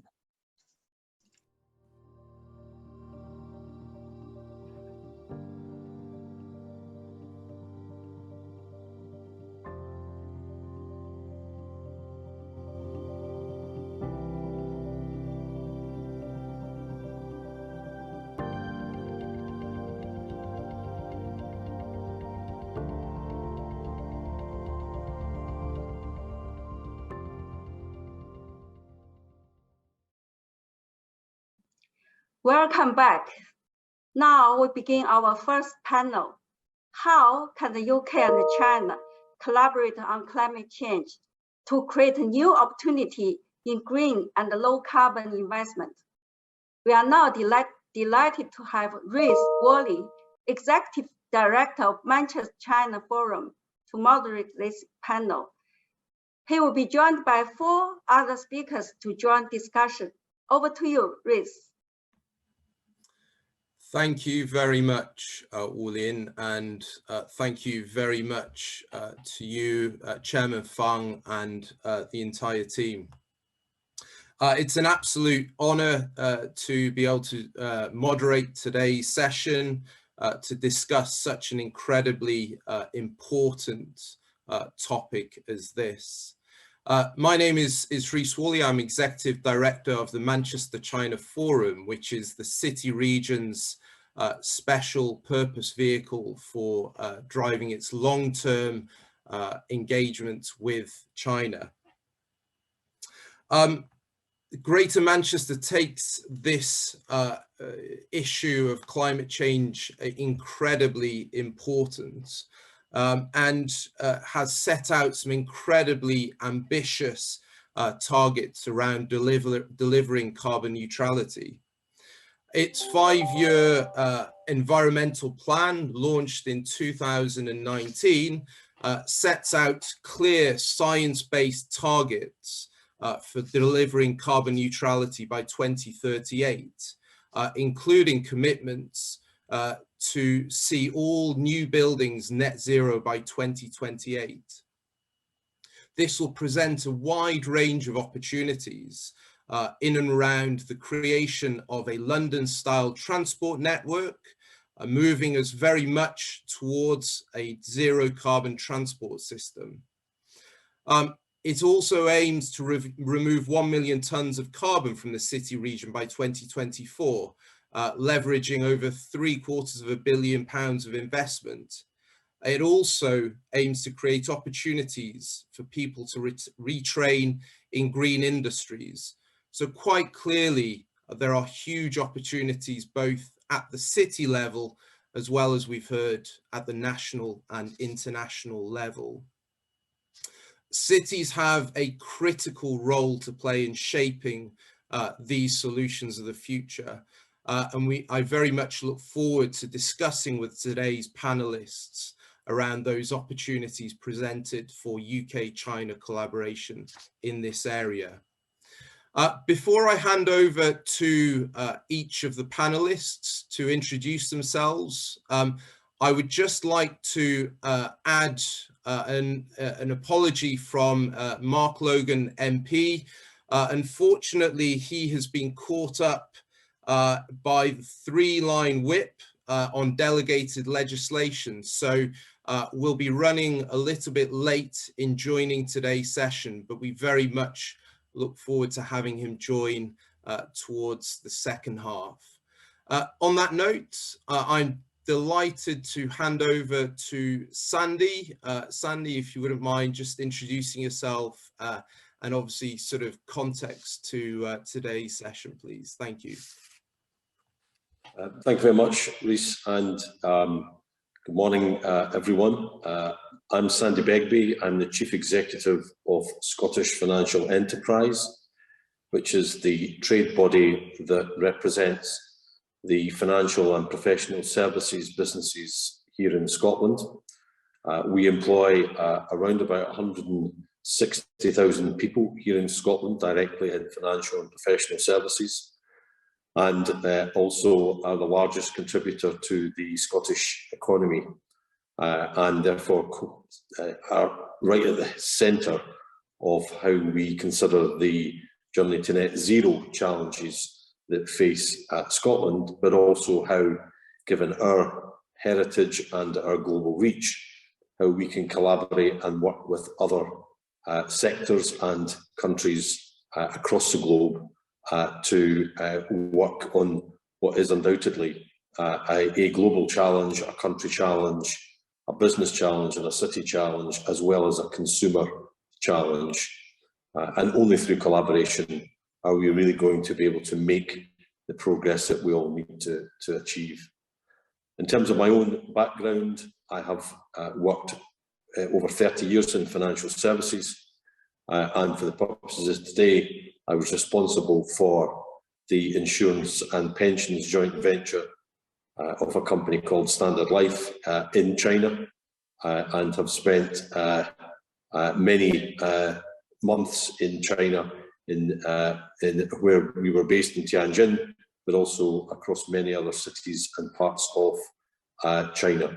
So I have got a reasonable understanding of doing business there and thoroughly enjoyed the 8 or 9 years that I spent there. Thank you, Rhys. Very many thanks, Sandy. Zhang Hong, could I pass over to you, please? Thank you, Rhys. Good morning to those in the UK and good evening to those who are watching from China. My name is Zhang Hong. I'm a member of the Executive Committee of the British Chamber of Commerce in China. And on behalf of the British business community in China, I would like to congratulate Chairman Fan and CCC UK for a very successful event today. As for my day job, I am the Vice President for Shell China, and I lead the investment and merger and acquisition team here in Shell China. And Shell, as an international energy company, has been around in China for more than 127 years. So China is a very important market and a manufacturing base for us. I look forward to having discussion with everybody later today. Thank you. Over back to you and Rhys. Thank you, Zhang Hong. And finally, if I could turn to Dr. Wang. Okay, thank you. Thank you, Rhys. I'm now in Beijing in my office, our university, Renmin University. I now work in the Chongyang Institute for Financial Study, Renmin University of China. My study major included green finance, carbon neutrality. As we all know that carbon neutrality nowadays in China is very, very hot. And I also is the Secretary General of China Green Finance Committee. Dr. Ma Jun was the chairman. I'm the Secretary General. And I will introduce right now a little bit about the China's strategy and policy on carbon neutrality in the past 1 year. It's a huge change. I'd like to share the latest information in China to you, and maybe it can help you to know China much better than before. So that's all. Thank you. Best wishes. Thank you, Dr. Wang. So without further ado, I'd like to turn to Sandy for the first question. So obviously, Sandy, you've got a sort of an incredible amount of experience of operating in this space. And as you said, particularly in terms of the work you've been doing out in Tianjin, are very much sort of aware of some of the scale of both the opportunities and challenges that we all face in addressing this market. But in line with the net zero pledges of both China and the UK, both countries will obviously need to undergo major transformation of their assets as well as their underlying activities to low carbon. What are some of the areas and opportunities that you think that are particularly ripe for collaboration right now, Sandy? Thank you very much, Rhys. You're absolutely correct. The challenge that faces both countries is significant, But I do think that both countries have got particular strengths in areas that collaboration would be extremely helpful. And as I say, I can base this on my own experience. If I look at Scotland and the UK to start with, but particularly Scotland, we have a long heritage in financial services. We have been involved in shaping financial services across the globe for many, many hundreds of years. And in terms of looking at that green finance area, then particularly in the area of asset management, we have real particular strengths here in Scotland that would undoubtedly allow us to support our collaboration into China. We also have a very strong partnership with the energy sector here in Scotland, and Scotland again has a long heritage in energy, obviously oil and gas, but also increasingly in renewables, to a point where Scotland now has 97% of its energy requirements come from renewable sources. So the work that's been done in that area and the funding and finance that's been provided to our businesses here in Scotland in terms of that research and development and the close relationship that we have provides again a good basis from which to have collaboration with firms and organisations in China. I think also one thing that, well, I learned a lot when I was in China, but China's ability to take on and tackle change at scale is hugely impressive. And the ability to deliver change at pace is something that we could absolutely learn from. And also increasingly their innovation and research in this area is also impressive. And I think there is an area of collaboration that would allow the great work that's been done here to partner up with a lot of the work that is ongoing in China. And then I think in the finance area, all this transition will require to be paid for, and the financial services industry will be at the heart of that. And how we consider products, how we design financing structures, the role of different parts of the financial industry in making this happen. No one has the answer for this yet. So the opportunity to learn from each other and collaborate on some of these things, which are, they're non-competitive, would be a real opportunity, I think, for us. Thank you, Sandy. And look, I think you're absolutely spot on, particularly, if we look at that point around what we've seen in terms of China's ability to tackle, these types of major transformation projects at scale and at pace. I think, the opportunity for collaboration is clear for us all to see. And, I'd like to return to that point as we progress through this morning's discussion. If I may turn now just quickly to Zhang Hong. So Zhang Hong, obviously, given your role at the coalface of China-UK commercial collaboration, I'd be keen to hear from you in terms of what you see as being some of the biggest areas in particular for British industry in supporting China's road to zero. Thanks, Bruce. That's a great question.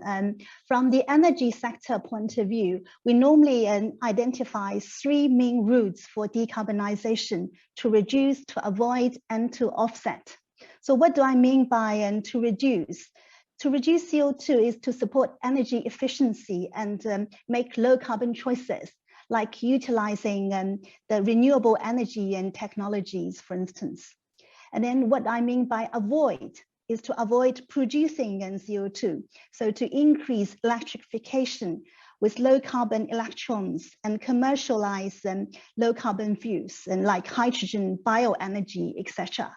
And to offset is to deploy carbon capture and storage including negative emissions from power industry, and use nature-based solutions like planting trees to offset the CO2s. So if you think along these lines of reduce, avoid, and offset, then there are a lot of things that the two countries can then do together, especially the business communities amongst the two countries. And I would like to give you a couple of examples of how these have already been worked on in real life. So first of all, we are currently working on a hydrogen project in Zhangjiakou, where Winter Olympics is going to be held. Our workers there are working day and night trying to get the largest hydrogen electrolyzer plant of 20 megawatts to be start running by the end of December to get ready for the Winter Olympics, so that the hydrogen buses, which will help to transport the athletes and the audience, if there are any, and can actually utilize the hydrogen for transportation during Winter Olympics. And if it's up and running, this is going to be the largest hydrogen plant in the country. And this is a joint venture between Shell and the local Zhangjiakou government. That's a very good testimony of how a British business can come into China, bring the best technology we have in the world to help to decarbonize transportation and industry here. Another example, which was also mentioned by the keynote speaker, was Huaneng. So we know that Huaneng is currently running the largest carbon storage project in Europe, in the west of London, in a village called Minty. And out of the electricity, the green power that coming out of that power storage project is sold actually through the Shell Energy network. So with the access to the B2B and B2C customers here in the UK, Shell is able to offtake the majority of the power generated by the Huaneng power storage project. So I think these are two very good examples that's how the British business and then the Chinese business can help the decarbonization route for both countries. Back to you, Riz.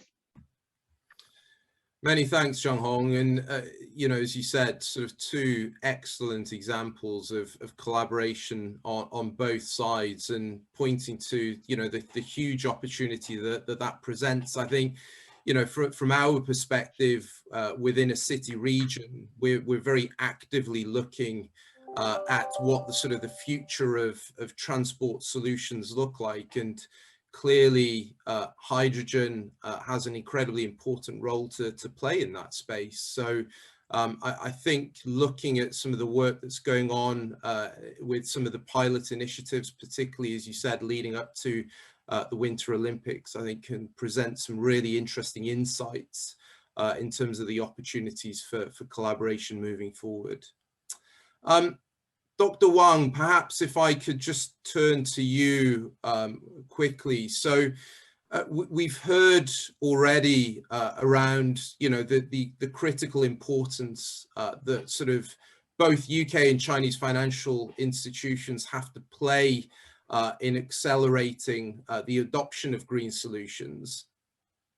Perhaps you could sort of just spend a bit of time, Dr. Wang, telling us a little bit more about where you see the most obvious areas of opportunity for cooperation between the UK and China in this space. Yeah, I think this is a very, very important question.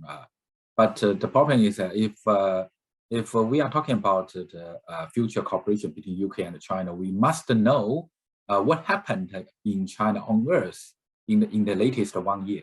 So please give me more minutes. I mean, maybe 3 or 4 minutes to introduce the latest events happened in China. So we all know that last year, I mean September 22nd, President Xi Jinping announced that China would reach the carbon peak for 2030 and carbon neutrality in 2060. I think this is a huge significant and big significant event and announcement in for China future. Because after that, nowadays in China, because Zhang Hong knows it very, very well, in Beijing, in Shanghai, Shenzhen, Guangzhou, every day there are a large number of the seminars, forums, press conference. For example, today, this is my third meeting on low carbon development. So I really want to thank the way on online meeting. But before I ask question, I have to introduce three very interesting things happened in China. First is that in the past 1 year, China has completed the top level design on a carbon neutrality development strategy. Because in March this year, China 14th five-year plan was released. And for the first time, carbon neutrality was written into the outline of the 5-year plan and the 2035 development goals. And also in March, the Central Financial and Economy Commission of CPC clearly pointed out that carbon neutrality is a broad and a profound economic and social change in China. What does that mean? In my understanding, this means that carbon neutrality, like a new reform and opening up policy, it's a very, very important to China's future. So speaking of foreign reform and opening up policy, you know it, everyone knows it very much, very, very much, right? So because over the past 40 years, reform and opening up policy has comprehensively improved China. So I mean, in the next 40 years, China will be carbon neutralization before 2016, which will also comprehensively improve China. So and then on April 30 this year, the Political Bureau of CPC Central Committees required all local governments to come up with timetables, roadmaps, and construction drawings as soon as possible. And on May 26th, that the Central Carbon Peak and Carbon Neutrality Leading Group was officially established. And Mr. Han Zheng, our Vice Premier, served as a group leader.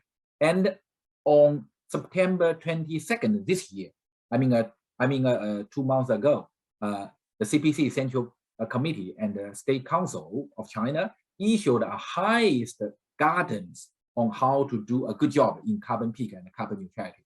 And on October 26th, last month, the State Council issued the action plan for reaching the carbon peak by 2030. So nowadays, all provinces and cities in China have successively established the carbon peak, carbon neutrality leading groups. And almost all large enterprises have set up similar groups. And the guide plan of central government of China has been designed. And then what will happen? So I think my UK friends should know it. So why should I introduce this complicated process? I just want to share the very important information to my UK friends that China now is really push the carbon neutrality and the low carbon process, not only in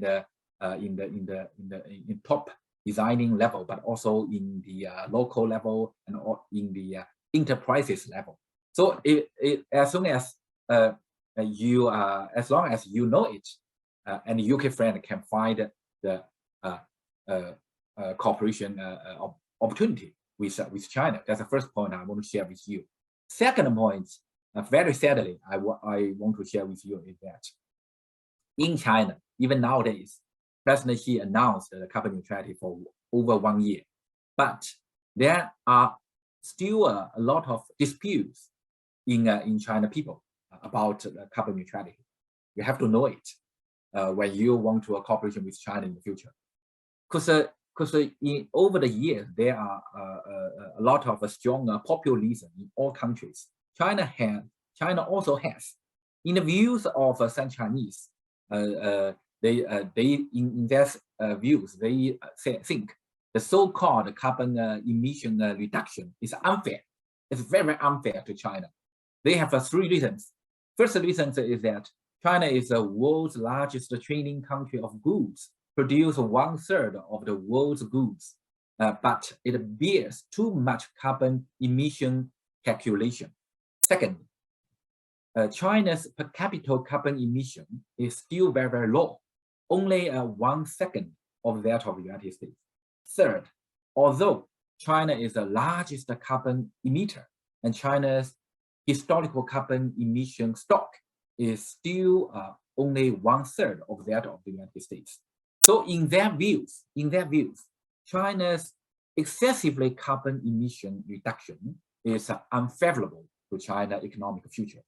So, but the problem is that, very luckily, fortunately, for Chinese government, carbon neutrality must be promoted with all efforts. So this second, this is a very, very important information for the future. I mean, for UK and China cooperation. And the third point, as Ma Jun right now, he said, low carbon development in China will produce huge market benefits in the future in China. So China now is the world's largest green finance market. And according to our institute, my institute, Chongyang Institute for Financial Study, Renmin University of China, according to our institute calculation, in the next 40 years, in order to achieve the carbon neutrality, China will generate more than $100 trillion, $100 trillion in new investment in the coming 40 years. So with an average annual investment of about around $2 trillion. So I think this is a huge opportunity for the world, not only, of course, including the UK. So my conclusion, my very brief conclusion, I'm so sorry, I'm talking too much, very briefly, the conclusion. So it was 3 points. One is that China and the UK should strengthen the real cooperation. I mean, the real cooperation in the field of the green and low carbon. So why I emphasize the real cooperation. I mean, this is the key word, real cooperation. So I mean, don't be influenced by the outside world, especially by the United States. That's the first point. Second point is that Britain, UK should be more fair for China's efforts. Because I'm a scholar, I'm reading the newspaper, or media of West countries. Because very sadly, you read that the media and the think tanks in the European and the American countries, scold China nowadays every day. and the UK, is dependent of Europe now and the United States. I think it should see the China's development opportunity more clearly. Second point. Final point is that, so I think that China and the UK should cooperate to better formulate future green and low carbon international rules. As Dr. Ma Jun right now said, because he is my chairman of our committee, Green Finance Committee, he said that China and the UK have a lot of cooperation in green finance. And so I think there can be more in the field of low carbon in the future. For example, very, very typical example is that for example, in the two countries can also carry out real personal exchange and training cooperation in the future. After the pandemic, I think that maybe next after the winter cooperation, maybe after March or after April, China will totally open the door. So we need more business elites from UK to know what green finance and carbon finance and teach and training China's elites. China's, especially those people in China local government. So I think that this is and also promotes the new tools such as carbon finance, carbon trust. So to teach those local officials, local peoples know it. So I think this is we needed the help of UK experts. So that's all. Thank you. Thank you, Dr. Wang. For an incredibly sort of comprehensive overview and very, very insightful indeed. I think some really important points there. I think, as you said, particularly around, the efforts underway in China to address and set in place specific actions to address those carbon neutrality targets. I think there's an important role for us all to play particularly in raising awareness around that. And I think that role and effort to raise awareness can really sort of support in providing clarity to all partners, all of us here today, but those perhaps not involved today, in understanding what some of those sort of opportunities present. I think equally, Dr. Wang, your point around the debate in China, you know, on perhaps the fairness of some of the carbon neutrality targets, I think, you know, we'll find that isn't an issue that is exclusive to China. And indeed, you know, for us here in Greater Manchester, you know, as part of the levelling up agenda and efforts within the UK government to balance out economic growth across the UK, there is a sense that perhaps some of these efforts put certain regions at disadvantage. So, you know, that is a point that, again, when we have Mark Logan MP join the session later on, that I'd like to turn to Mark for his views on. And I think, you know, the final point, particularly around the scale of opportunity, you know, this figure of $2 trillion per annum, I think it just serves to absolutely reinforce the sheer scale of the challenge, but importantly, and I think, you know, we have to look at this as the opportunity and the critical need for collaboration. Sandy, perhaps if I could just sort of turn to you to you know, share your reflections on that particular point.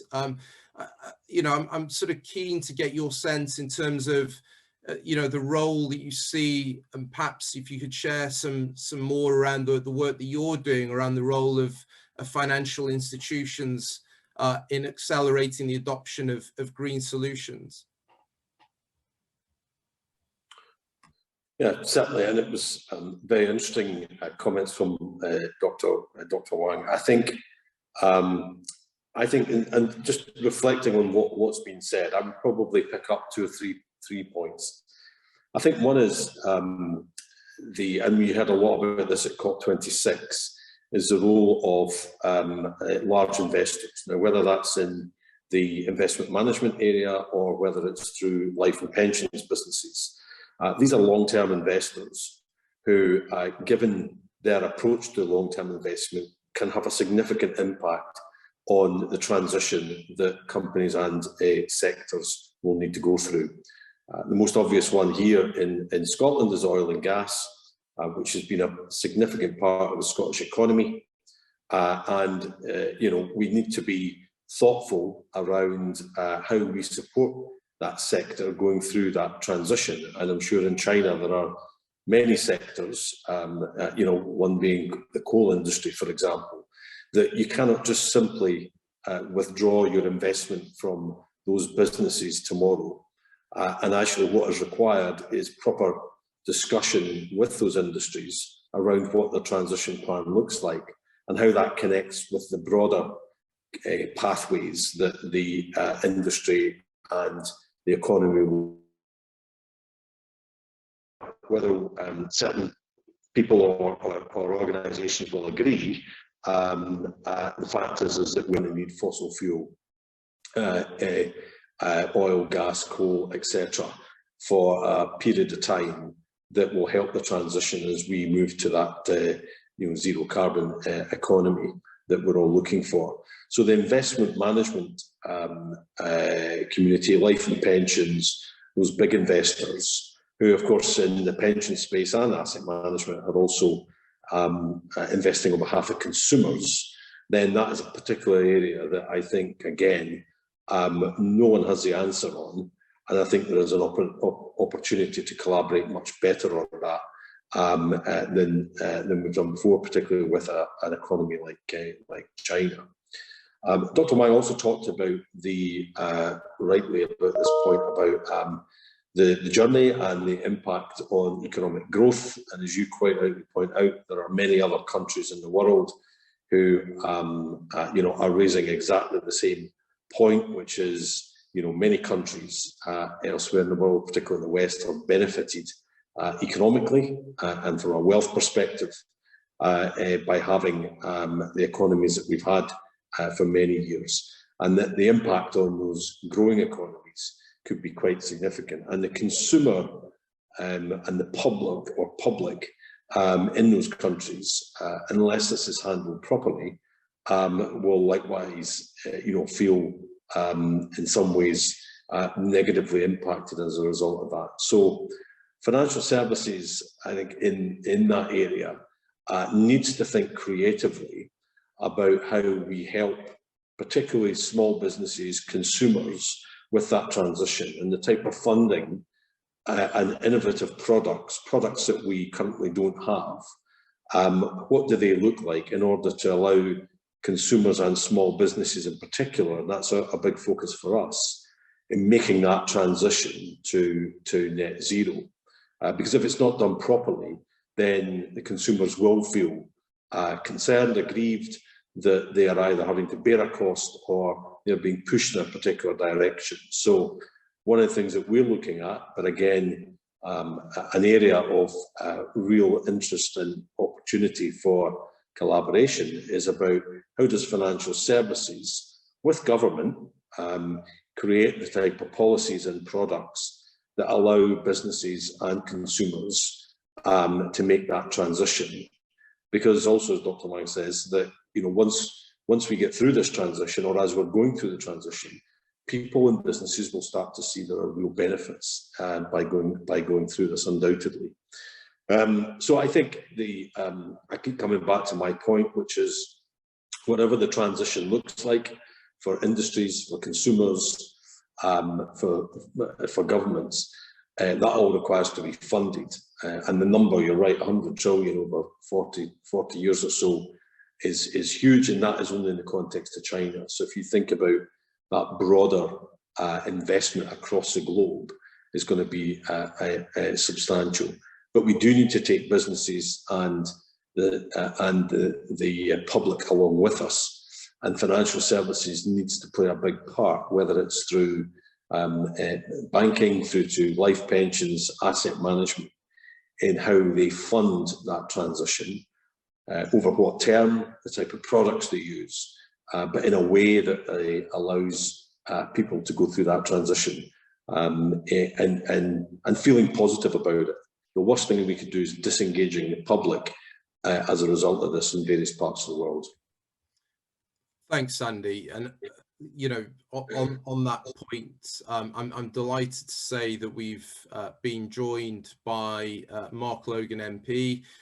Mark, thank you very much for taking the time. I know it's an incredibly sort of tricky period for you, given that, as I mentioned at the beginning, you've been three-line whipped on delegated legislation. So we're very grateful for you to be able to join us.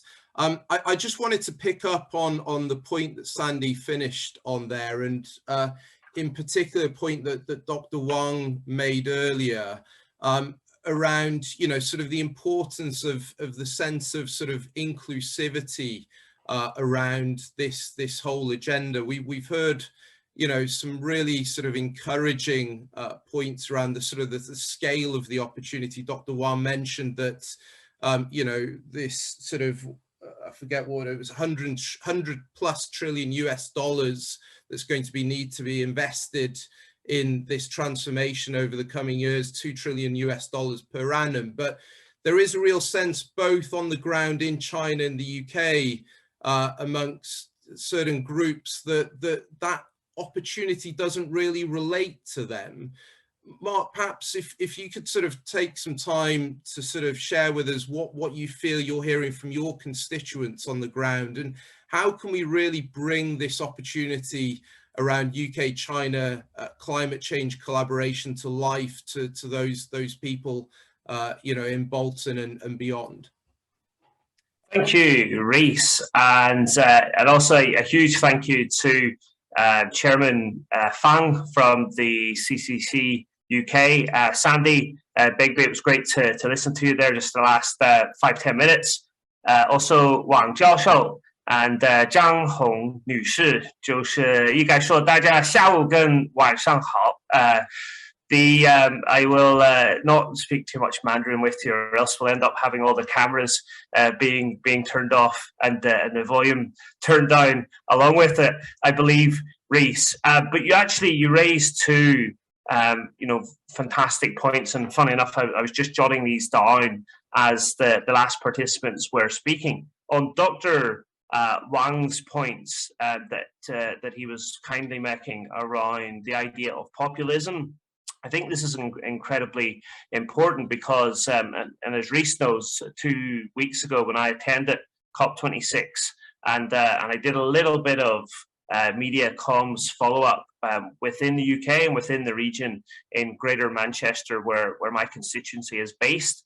And there was, I mean, it's all public knowledge, you can read it in the comment sections of what I posted, but there was quite a lot of hostility to some of the ambitions and some of the wording coming out of COP26. And I believe a lot of that is down to how people on the ground, so my constituents in Bolton, Northeast, for example, is that sometimes they can find that it doesn't quite relate to them, that it feels like it's an elite sort of pursuit, and it's people in suits standing in the House of Commons or going to these global kind of elitist sorts of conferences like COP26. So I think there we've identified the problem, I think, but what we need to do, as everyone on this call, is to try and make it as relevant as possible. And I think we need to make it relevant to three core constituent groups. One is, of course, government,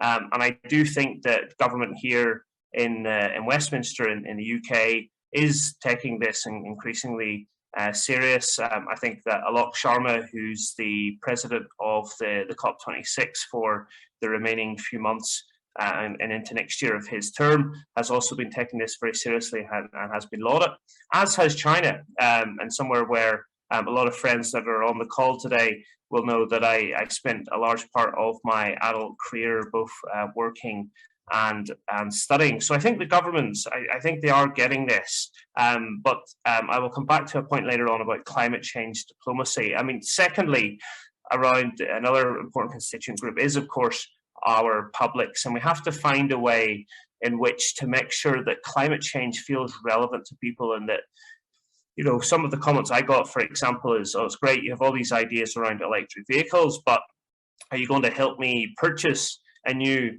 electric vehicle? Because I can't afford one, and that's why I'm still opting to have a petrol or a diesel car as my main mode of transportation. And then lastly is business, as another key constituent group. And I do think that, for example, the China-Britain Business Council report that they released not too long ago is absolutely worth a read. And there's a lot of great nuggets in there which kind of coincide and dovetail quite nicely with some of the priorities that we had going into COP26 and also coming out of COP26. And the last point I'll make, just very briefly before closing, Reese, is this idea around UK-China, and I think the West and China and multilateral climate change diplomacy. And I do think that the tone of diplomacy has to change. I think we have to go from a darker color to a slightly paler or lighter shade of green when we're talking around climate change in the mix. And this is something that I wrote about a couple of weeks in advance of COP26, is that there was a feeling in the East and within China that the West was being critical and overly politicized on many fronts, but yet it wanted China to play ball when it came to climate change. And I do think that there is a lot more work that we have to do in European countries, North America, to work with developing economies to make sure that we're not always coming across on either side, not just in the West, but also in the East, is to make sure that we're not kind of chastising one another and pointing fingers, because ultimately the goal of trying to battle against climate change, trying to get that magic number of 1.5 degrees is something that is set in stone as quickly as possible. But I remain optimistic, and I think specifically because this is a conversation around UK-China collaboration, is I don't take the pessimistic view on China when it comes to climate change. I think, like Sandy, who was also based in the region for a long time, is that often China will commit to very ambitious targets, and it will invariably meet those very ambitious targets as well. So I think that even if it sets figures of 2030, 2035 or 2060, that it will do its best to make those targets even sooner than what they've set out to do. So just on that, I'll close, and thank you again to everyone today for the kind invitation and also participating in this discussion. Thanks. Very many thanks, Mark. Incredibly important points there, and I think your final point, particularly around the tone, I think is absolutely critical. I think particularly in terms of looking forward at ensuring sort of constructive engagement, I think striking that right tone is going to be critically important for us all. Mark, can I just confirm, do we have you for a couple more minutes, or are you going to have to ring off? Yeah, unfortunately, I need to depart. Probably 2-3 minutes, Reece, if that's any use to you. Apologies again. If I may, just to sort of take advantage of you being here and sort of before you have to rush back off. As a bit of a follow-up, Mark, and this is a slightly selfish question on my behalf, but I mentioned right at the beginning of the session the critical role that cities have to play, or so cities and regions have to play in sort of shaping the future landscape of collaboration. You mentioned earlier, the achievements and the speed and scale at which China is able to sort of deliver on major infrastructure projects. Now, from an MP sat within Greater Manchester, but representing Bolton, what's your sense, and what are the opportunities in particular that regions in the UK and in China have to play in shaping the future of that collaborative relationship? It's a great question, Reece, and a lot of times we talk in terms of a country vis-a-vis a country type unit, but that can be very impersonal when we think that Sandy, I assume, is sat in Scotland. I think Dr. Wang mentioned that he sat in Beijing, and I spent a lot of time in my career based in Shanghai on that kind of city level. And I mean, it was astonishing even 3-4 years ago in somewhere like Shanghai, a city of around or upwards of 26 million people, that in a very short period of time, nearly every single taxi that I ever stepped into in Shanghai was an electric vehicle, and that was 3 or 4 years ago, and it was invariably a Beade or a Rongwei Rover car that I was stepping into. And China, it's also had huge success when it comes to buses. I think it's got 95% of the world's electric powered buses as a proportion. So, you might think you're being parochial, Reece, when talking about Greater Manchester or talking about Scotland, but I think I could be even more parochial, just talk about Bolton, because, I think that Bolton, has a great advantage within Greater Manchester in that it's the largest town that hasn't become a city. So it almost has 300,000 people. It's the same size as my home region of Northern Ireland's Belfast in terms of city proper. It has a friendship relationship with the city of Jiaoqing in Guangdong province. So it's one of the only such relationships between a place in Manchester, Greater Manchester, and the Greater Bay Area within Guangdong province itself. And why that's interesting is because China's biggest or second largest electric vehicle manufacturer, XPeng, Xiaopeng, has its largest manufacturing hub in Jiaoqing. And it would be fantastic for somewhere like Bolton to collaborate with companies like XPeng that are really leading the way when it comes to commercialization of this latest technology, but also somewhere like Bolton that has, for example, in university sector, a university that is climbing vociferously up the rankings also, and has great expertise when it comes to automotive amongst other industries. So I think there's a whole plethora of opportunities out there, Reece, but it's important to look at what is your kind of competitive advantage at a regional, at a local level? Look at government policy. How much devolution do you have? But at the same time, is look at China, and I think a lot of the guests on today have also spoken around checking out China's long-term strategies, its five-year economic plan, amongst other things in the mix, to make sure that you kind of have that nicely dovetailed as much as possible. Thanks, Mark. Yeah, absolutely spot on, and I particularly like the idea around the opportunities for collaboration with XPeng. So I think we'll certainly have to pick up on that point moving forward. Mark, thank you very much. I'm conscious you're going to have to run off shortly, but yeah, we're incredibly grateful for you taking the time to join us. Before I move on to the next questions, I'm just going to make the audience aware that we are taking questions, so that if there are any pressing questions out there, by all means, do come forward. We have a system in place, so I can put those to the panelists. Whilst we wait for some of those questions to come through, we've spoken a lot about the sort of the opportunities in particular.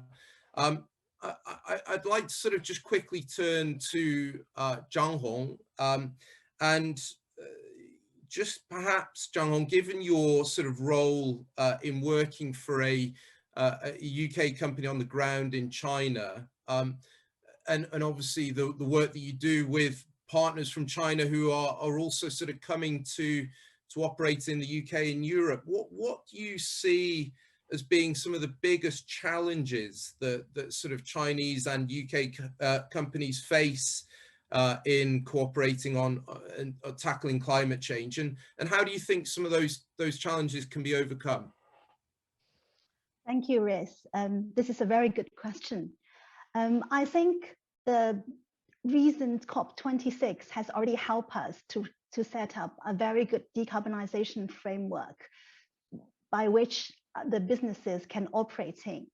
But I can see that, and even in COP26, there are still issues that have not been fully resolved and are still being developed amongst countries. So these are also the challenges that we face in the business world as well.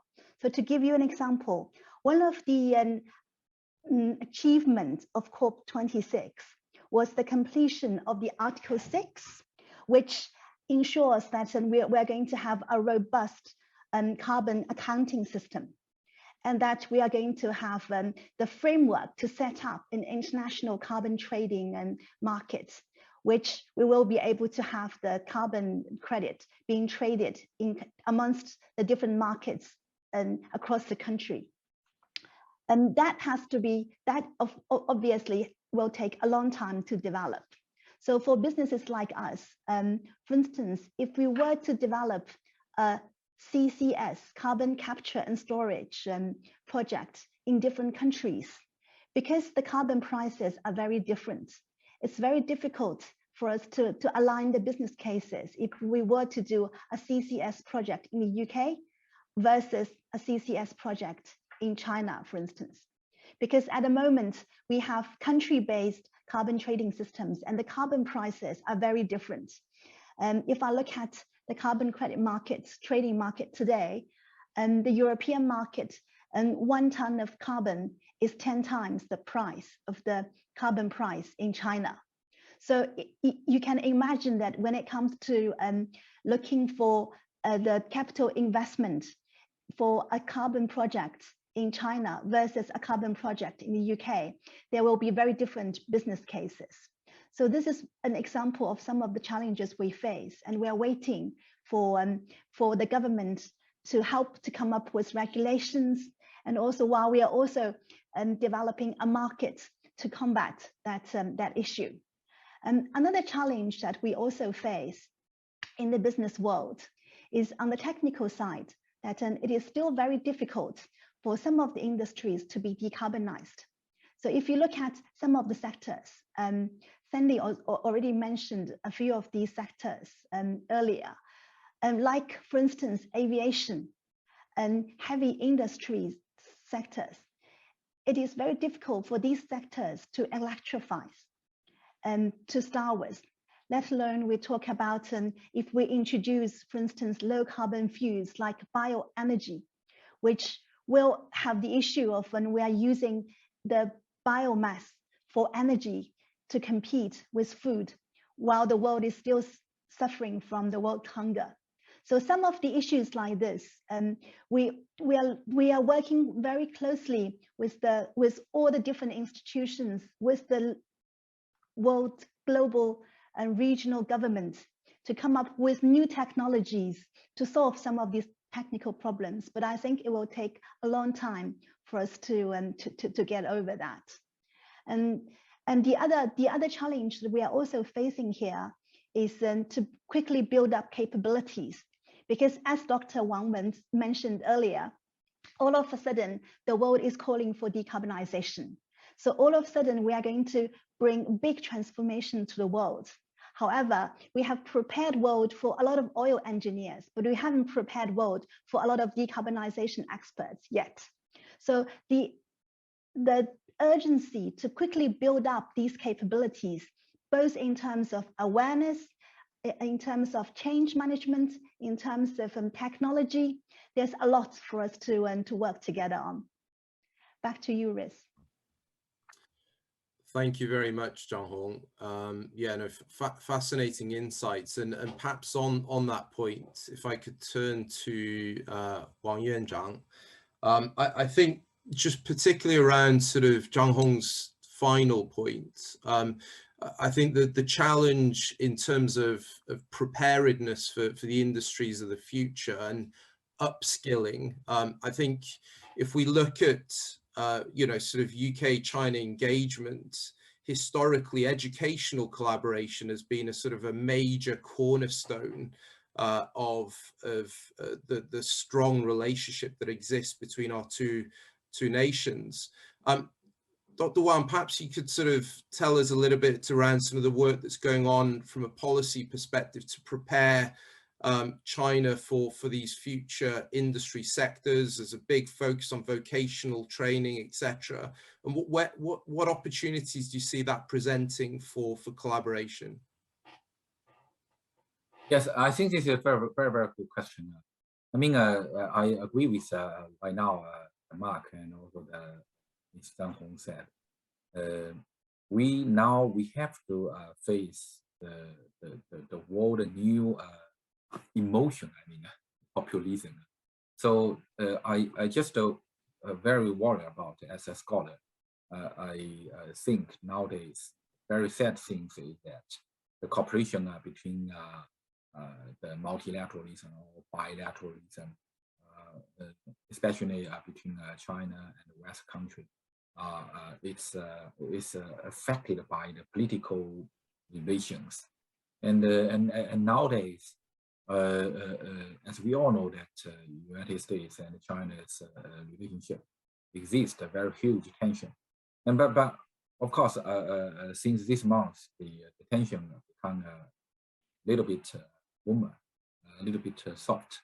But the problem is maybe since, for example, since next month, the tension will be increased too, because of the maybe we know the so-called democracy summit will be happening next month. So what I want to say is that nowadays the cooperation, I mean the real economic cooperation, become more and more politicalization, right? So, but very luckily, fortunately for the financial fields, I think it's very comparatively very few affected by the political issues. So focus on the China and the UK. So that's why I think on the one hand, we need that UK and China need to strengthen strategic mutual trust and further promote the dialogue between the two countries. especially in fields of finance, green finance, low carbon development. Like today, I think today the meeting was very important, and also I learned a lot from the two UK friends, and also the modest Mr. Moderator. You are very Luis, you are very excellent. And also on the other hand, I think nowadays we have the two countries' banks can cooperate to promote the internationalization of RMB and issue more large-scale green bonds to prepare for large-scale green investment. I think these are all a very huge potential. You know, nowadays I totally agree with Mr. Zhang Hong says, because she issues a few example, very typical example. I very appreciate. I mean, nowadays, for example, right now talking about the energy.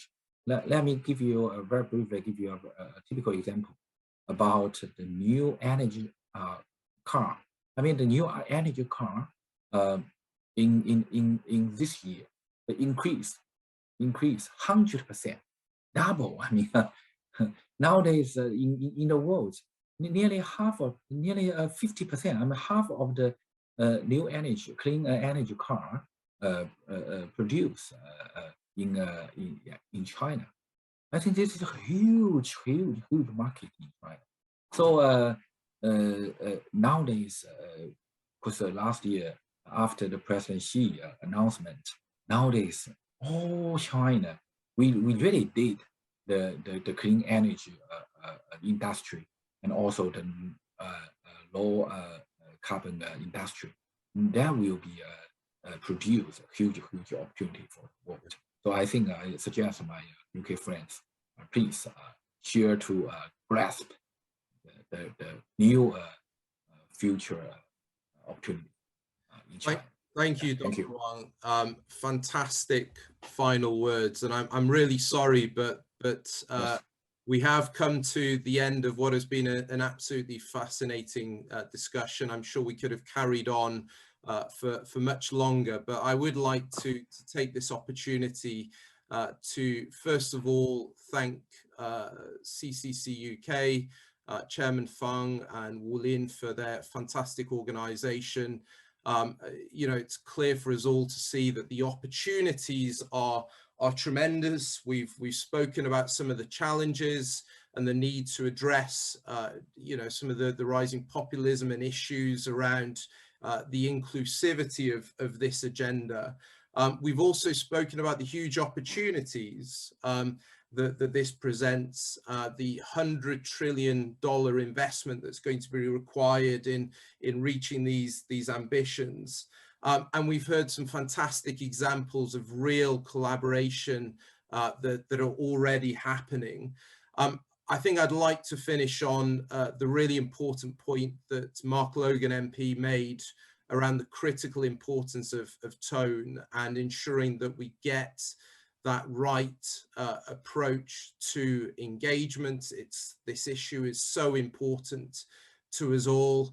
And I think today's panel has been an excellent opportunity for us to show to all the critical importance of coming together as one to address what is arguably you know, sort of a huge challenge generationally for us all. So on that note, very many thanks to all our panelists today, and I'd like to hand over back to Madam Wu Lin. Thank you. 谢谢大家. Thank you. Thank you so much for all the panel speakers for sharing your views. It's really a very comprehensive discussion. Thank you. We now take 5 minutes break. Please come back about 12:52. Thank you. See you soon. ABC is enjoying strong roots and rich experience in both urban and county markets. We are continuously trying to go beyond ourselves to better help with your dreams and pursuits. Today, ABC is a leading financial service provider in China with full product offering and financial solutions. and ABC has grown into one of the largest banks in the world. ABC is the only state-controlled bank with the most extensive branch network covering all counties and cities of China. And the bank is accelerating its international development in recent years, both from the countryside to the cities, or from China to the world. Today, we greatly value such responsibility to help realize the Chinese dream by our actions. For everyone, Agricultural Bank of China.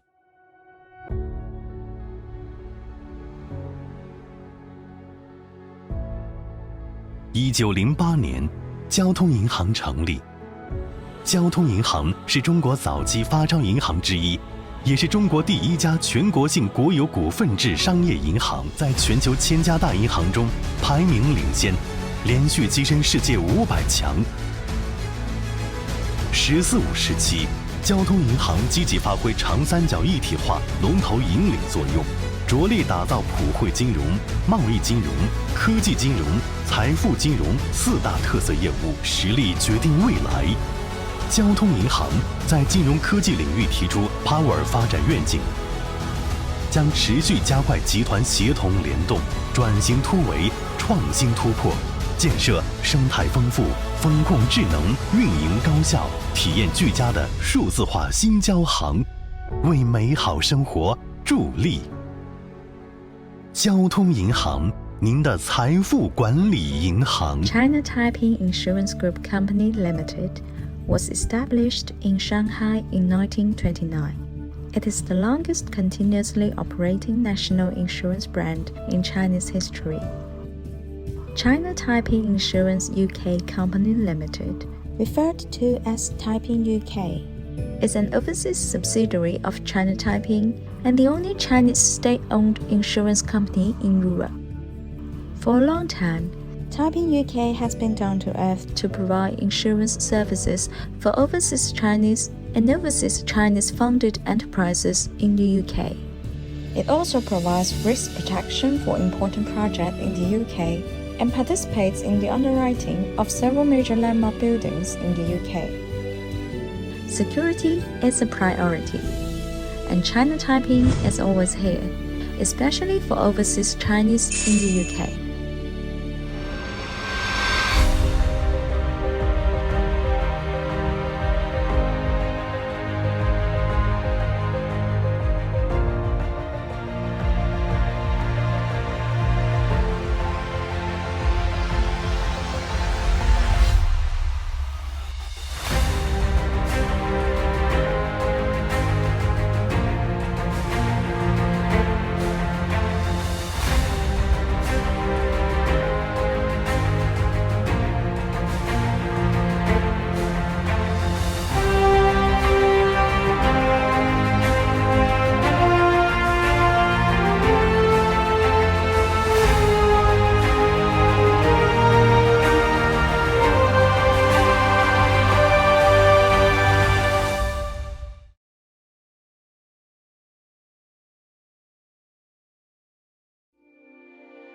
What does the future look like? The future is inspired by your imagination, yet extending beyond your imagination. It can be as large as the boundless universe, where everything can be interconnected. It can also be so small that everything around you is easily accessible. Will all of my wishes come true? The future will consolidate all powers that propel progress forward, bringing unlimited possibilities to people's lives and make everyone's dreams come true. I still have many other questions. Will they be answered? The future is always listening and will respond to your voice with action. Your future is approaching with exciting answers for you to discover. SPD Bank responds to all expectations with actions.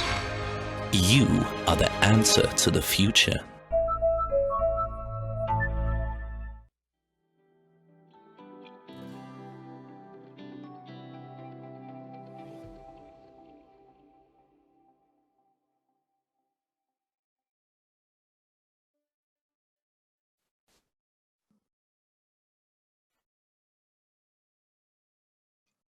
Welcome back.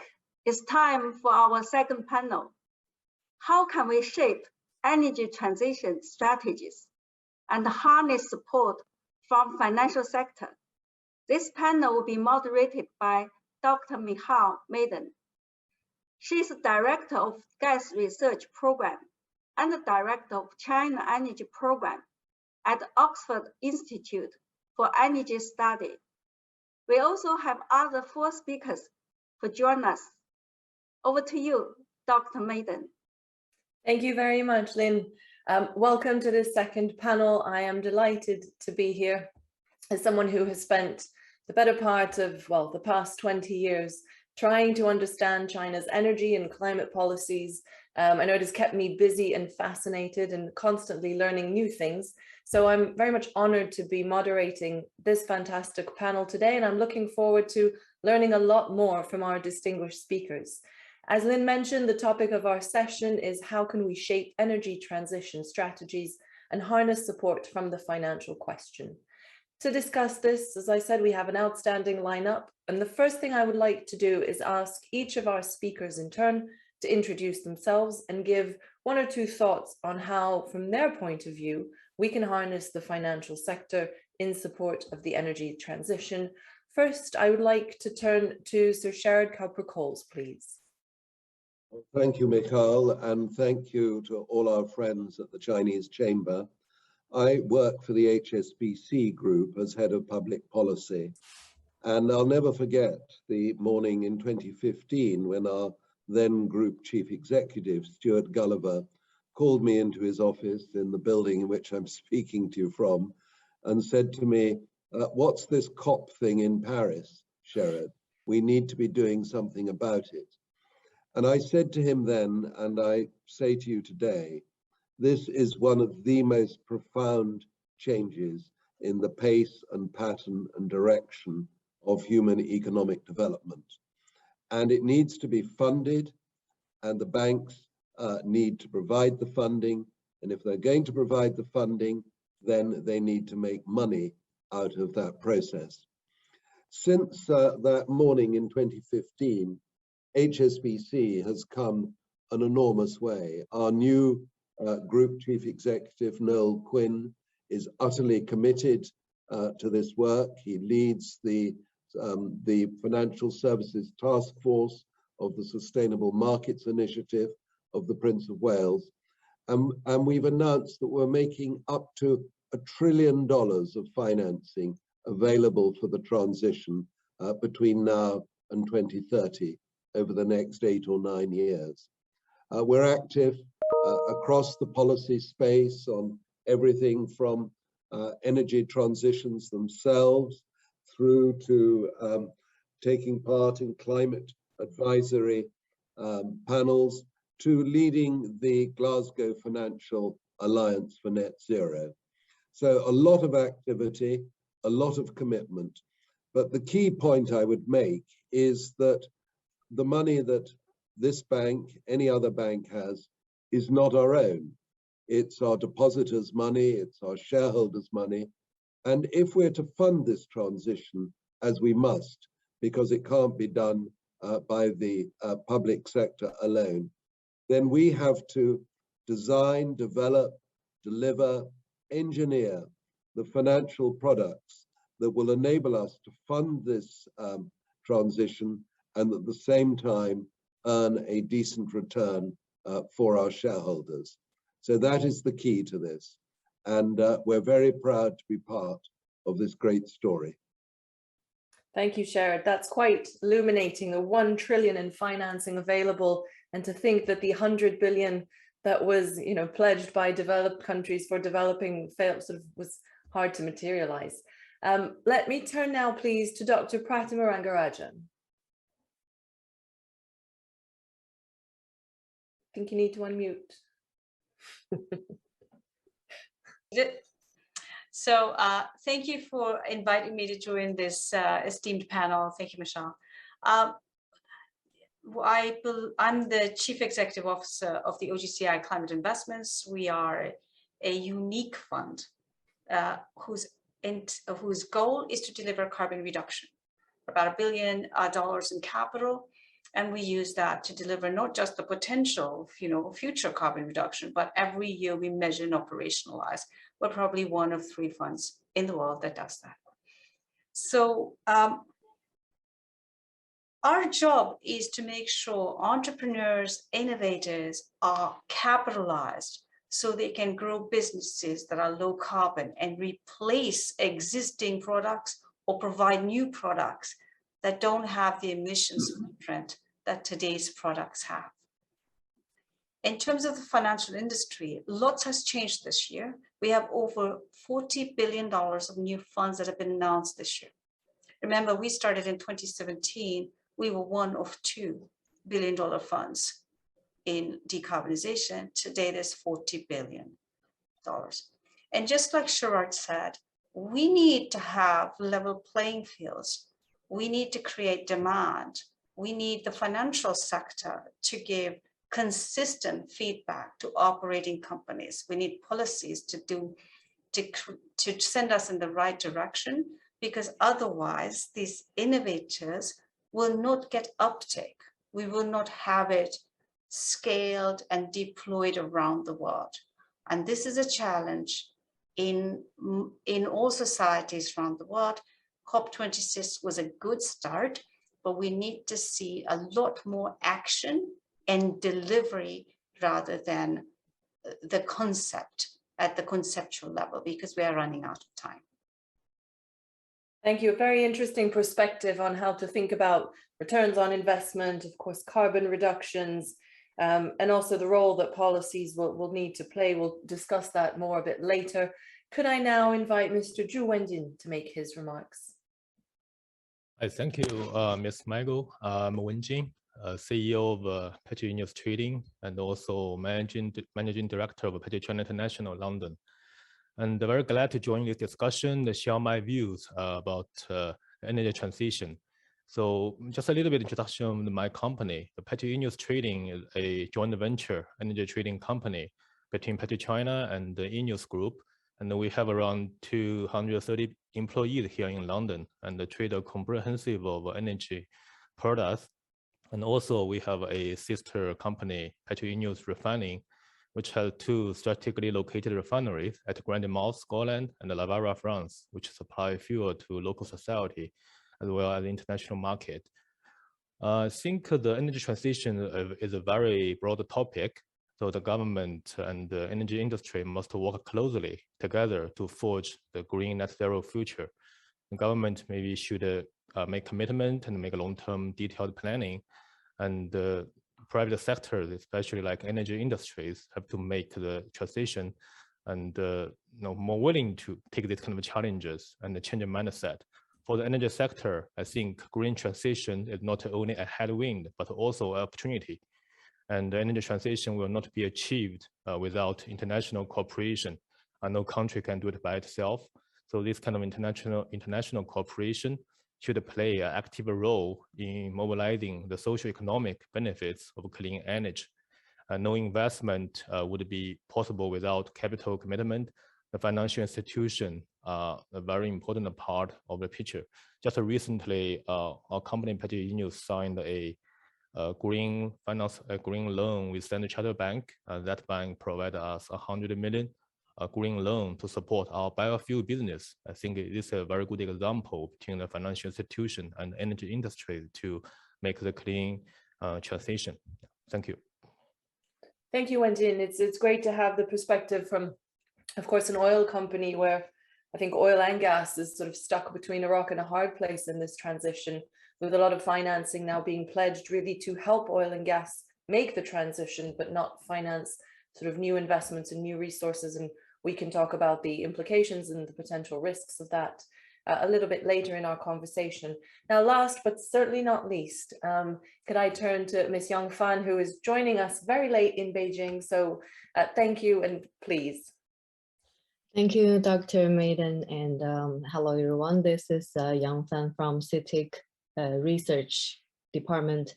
I just totally agree with the 3 panelists, their opinions earlier, and because I do policy research, I will add some other opinion from my perspective. We have a specific policy research team in CITIC, CLSA, and this time is also my honor to be invited through CLSA London. And to answer Maiden's question, how can we harness the finance sector to support this energy transition? I would say one very important thing is to promote ESG investment from the finance sector. When we say promoting ESG investment, at least there are 3 categories of ESG investment. The first one is a country, a government, a regulator should provide more and more high quality underlying ESG assets.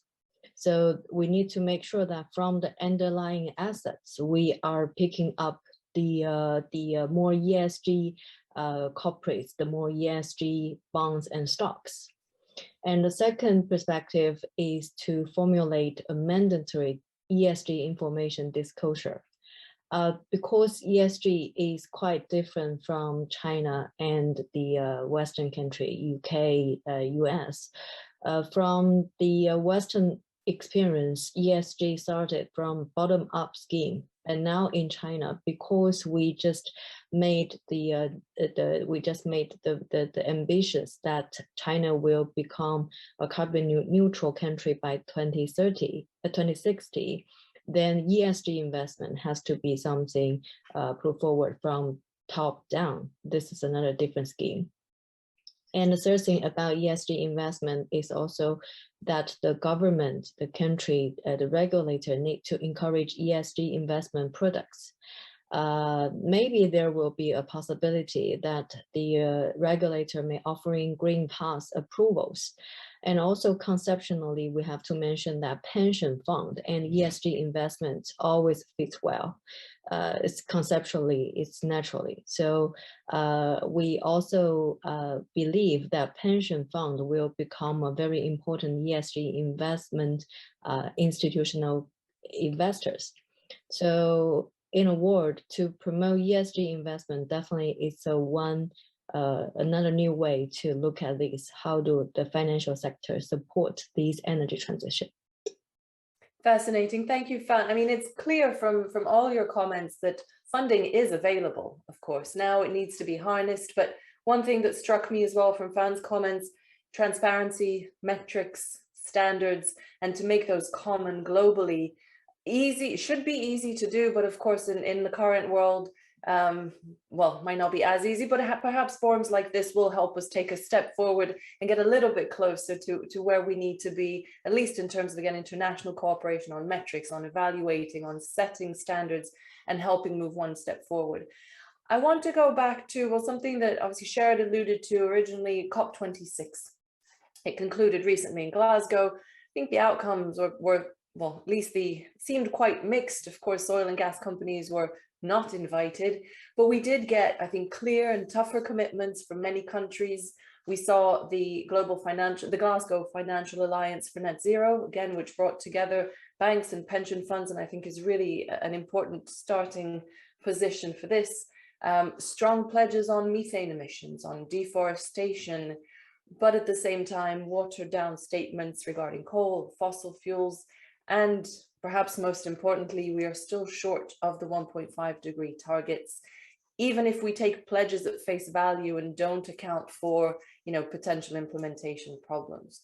I think in that context, could I ask each of you to reflect a little bit on COP26, perhaps the most notable achievements or area where you think more work can be done? We'll start in the same order. Sherrod, please. Well, thank you, Michal, and I very much agree with your assessment. I think COP26 didn't go as far as some of us hoped, but it went further than many of us feared. And it sent a very clear signal to the world, the Glasgow Climate Pact, that we're now irrevocably on the path to net zero. You mentioned the agreements on methane and deforestation. I think also very significant was the new agreement between the United States and China to cooperate on climate. And whether you favor phase down or phase out, the phasing down of the use of unabated coal, coal, sorry, not coal, the phasing out of inefficient fossil fuel subsidies, all very, very welcome. At the same time, the tightening up of the rules in Article 6 of the Paris Agreement to prevent double counting of emission reduction credits, all progress towards what we all know to be essential, which is a regulated global, not national, global market for carbon trading. And you mentioned the GFANZ, the Glasgow Financial Alliance for Net Zero and the Net Zero Banking Alliance. Well, I was boasting about the $1 trillion that HSBC has set aside for this. But the good news is that the financial sector in total has signaled that up to $130 trillion of such finance is available, 130 trillion.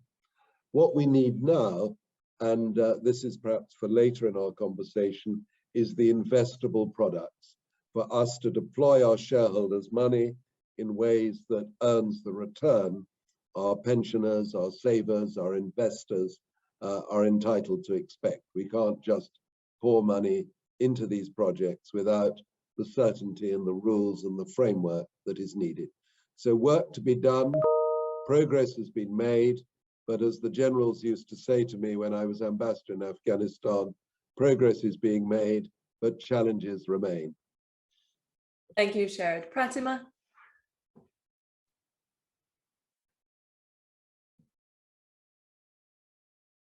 I don't think I could say it better than what Sherrod just did in terms of summarizing COP26. So I won't try. Instead, I will go deeper into one area, which is the methane commitments. Methane is much more potent than carbon dioxide, and it's shorter lifespan. So taking the methane out of the atmosphere or not putting it into the atmosphere actually gives us some capacity, some time to deal with tougher problems. So I think this is very, very critical. The other piece around methane is we know how to measure it. In fact, just our investment fund, we have satellites, we have aircraft, we have drones, we have AI. We know how to measure this, and we find that actually mitigating methane emissions is the cheapest form of reducing the impact in the atmosphere. So I think what we really need is the rest of the world to sign up for this methane commitment. And it should be very wide ranging. We focus on oil and gas, but that's only one part of the problem. It is agriculture, it is coal, it is oil and gas. We know how to do, and landfills, we know how to do it.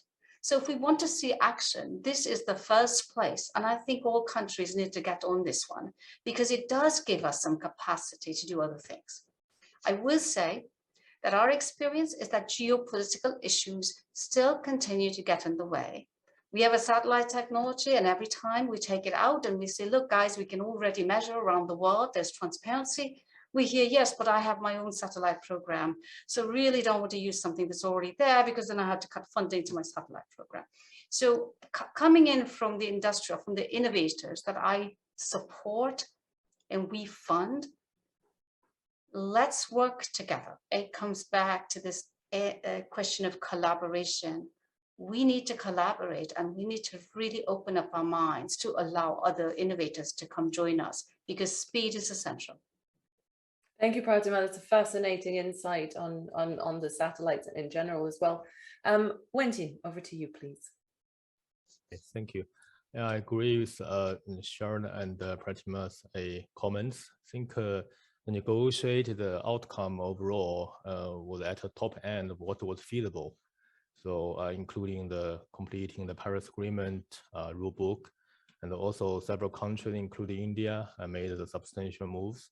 And also I think either the word face down or face out, but at least agree to, I think it's the first time we see the language of reducing coal in this kind of agreement. I think it's a very great achievement.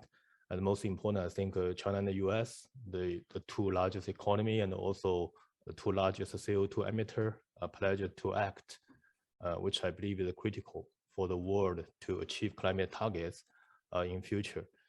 The area I think not I think the requirement not met is I think still the developing countries is trying to get the promised funding from the developed country. I think it's mentioned maybe every time in this kind of a meeting. I think this area should still improve.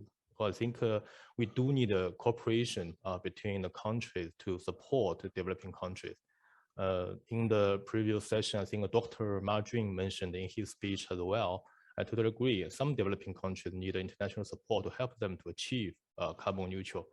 For example, I think the UK and including other European countries, US have a very strong financing capability, very good technology in green, in this kind of green technology. China is very good at large scale infrastructure this kind of construction. So I think China and the UK and the other Western countries should have joint efforts to support these countries, maybe more vulnerable countries in Africa, Latin America, to help them to achieve the carbon target, to building a community with a shared future. This is my view. Thank you. Thank you, Wenjin. It's interesting to note, how China straddles developed and developing world, of course, in this context. Fan, please. Just one more thing to add, because I think Sherrod, Tima, and also Wenjin had already mentioned most of the ideas I want to say. Because I do policy research, as I said, we specifically cover policy in the China capital market. I find out that from the year 2018, the China-US trade conflicts actually became one of the biggest driven factor for both capital markets, the US one as well as the Chinese one. So I think the China-US joint Glasgow Declaration on enhancing climate action is definitely the most notable achievement. It's not only about climate itself, but we figure out that these two biggest economy can still sit down together. So I would say that it's a great significance for easing recent geographical tension, and also it may lead China-US relationship back to the track of cooperation. So this is not a short-term thing. Because of these Glasgow Declaration, it means in the middle or even long-term, as long as we still have the cooperation space for climate, China-US may not go to a very worst case. So this is my idea. Thank you. I mean, there are so many really interesting ideas and obviously strands of questions that come out from this: the geopolitical risk, the political risk, developing countries. If I can stay with you for a minute, Fan, what do you think sort of regulatory signals do financial institutions need? How should they think about investing in, when thinking about ESG adaptation versus mitigation, in sort of what would they need to facilitate these investments? Well, I think the finance market actually are the most sensitive ones. So for the institutions, for the investor, actually, they don't really need a lot of signals. But if we may conclude them into two categories. One is policy. So let's take China as an example. From last year, September, President Xi of China mentioned that we will reach carbon peak by 2030 and then carbon neutrality by 2060. So this is a very big signal. And we also saw that last November the 8th, the party as well as the State Council, they gave a very huge document about the working guidance of carbon peaking and carbon neutrality of China. So these policy tones are the biggest signal for the financial institutions, the financial markets. And the second one is more from the fundamental perspective. By doing investment, people want to earn money. So they need a high valuation expectation, and also they need a fundamental earnings figures to support them.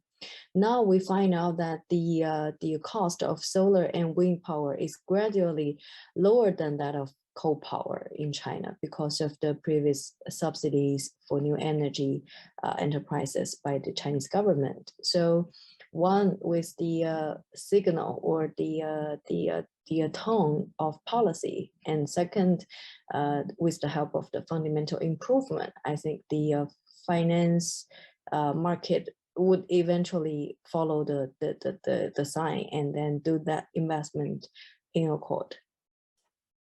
Thank you. Jared, if I can turn to you perhaps a bit, some of the challenges or risks, we talked about geopolitical risk, policy and political risk when financial institutions have to come and make these decisions about their investment choices. Can you talk through some of, again, the challenges or the risks that you see? Yes, of course, Michal. I mean, the first thing, as Fan was saying, is that governments and regulators need to set a clear framework for this. That requires a whole economy, a whole of government approach. I mean, we've got at the moment a situation where in some countries, both renewable energy is being subsidized and fossil fuels are being subsidized. That can't be right to be subsidizing both at the same time. So there needs to be this sort of holistic approach, starting with what are called taxonomies, the classification of what needs to be done. We're very, very pleased that the EU and China have released their common ground taxonomy earlier this month through the International Platform for Sustainable Finance.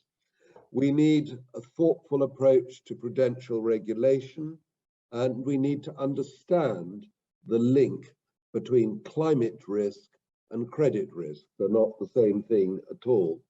It's very welcome, the collaboration between central banks and supervisors in the network for greening the financial system, the NGFS.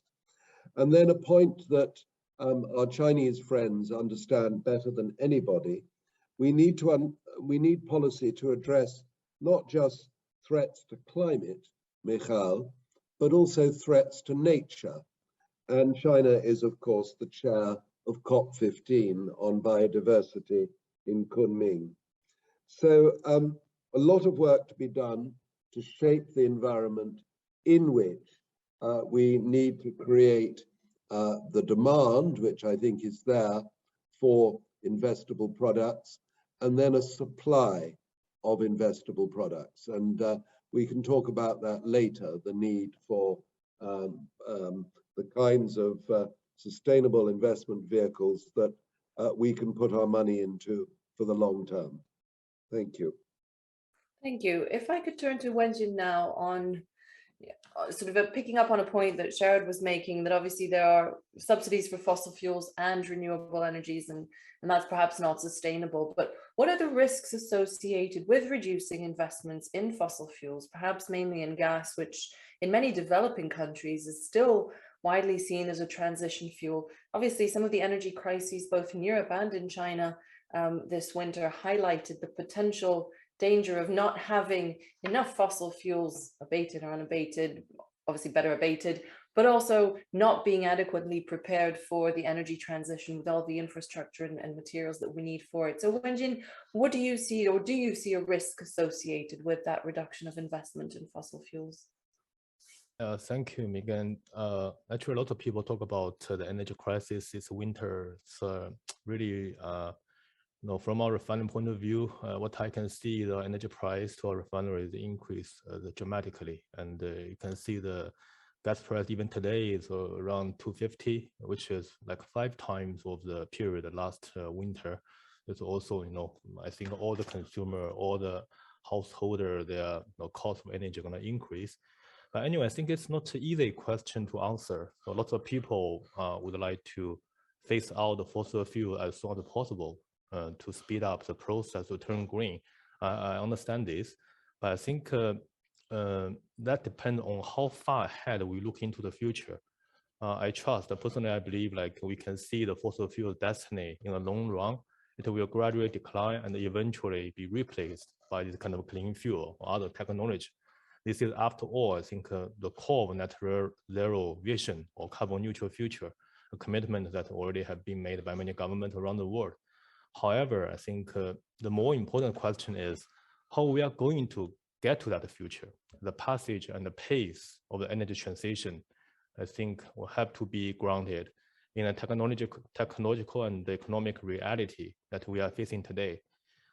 Renewable energy, I think, is doubtlessly the future, but it still has the problem of intermittency, and thus it's difficult to be deployed as a standalone baseload power, at least at this moment. The upcoming technologies such as green hydrogen and improved battery storage solution can all help in solving this puzzle, but such technology development takes time. In the meantime, the global economy and our daily lives need to be supported by uninterrupted and affordable energy supply. This gap, I think, in the short time period can only be plugged by fossil fuel. So, mentioning again the gas price in Europe, they have shot up this year. I think, at one point, the UK, the wholesale gas price, NBP, also increased dramatically. The reasons are complex, but it is partly because this year the wind power generation in the UK was much lower than usual. So the gas demand have to went up to make up the shortfall. So I think despite the reputational issues like fossil fuel has nowadays, I believe it would be pragmatic to recognize the fossil fuel has an important role to play in the year to come on our road to new zero transition. In particular, I think natural gas as a relatively cleaner fossil fuel is an important transitional energy, and crucially, it has the potential to become a new zero emission energy through CCUS and thereby turning into a blue hydrogen, something like this. As the saying goes, Rome is not built in one day.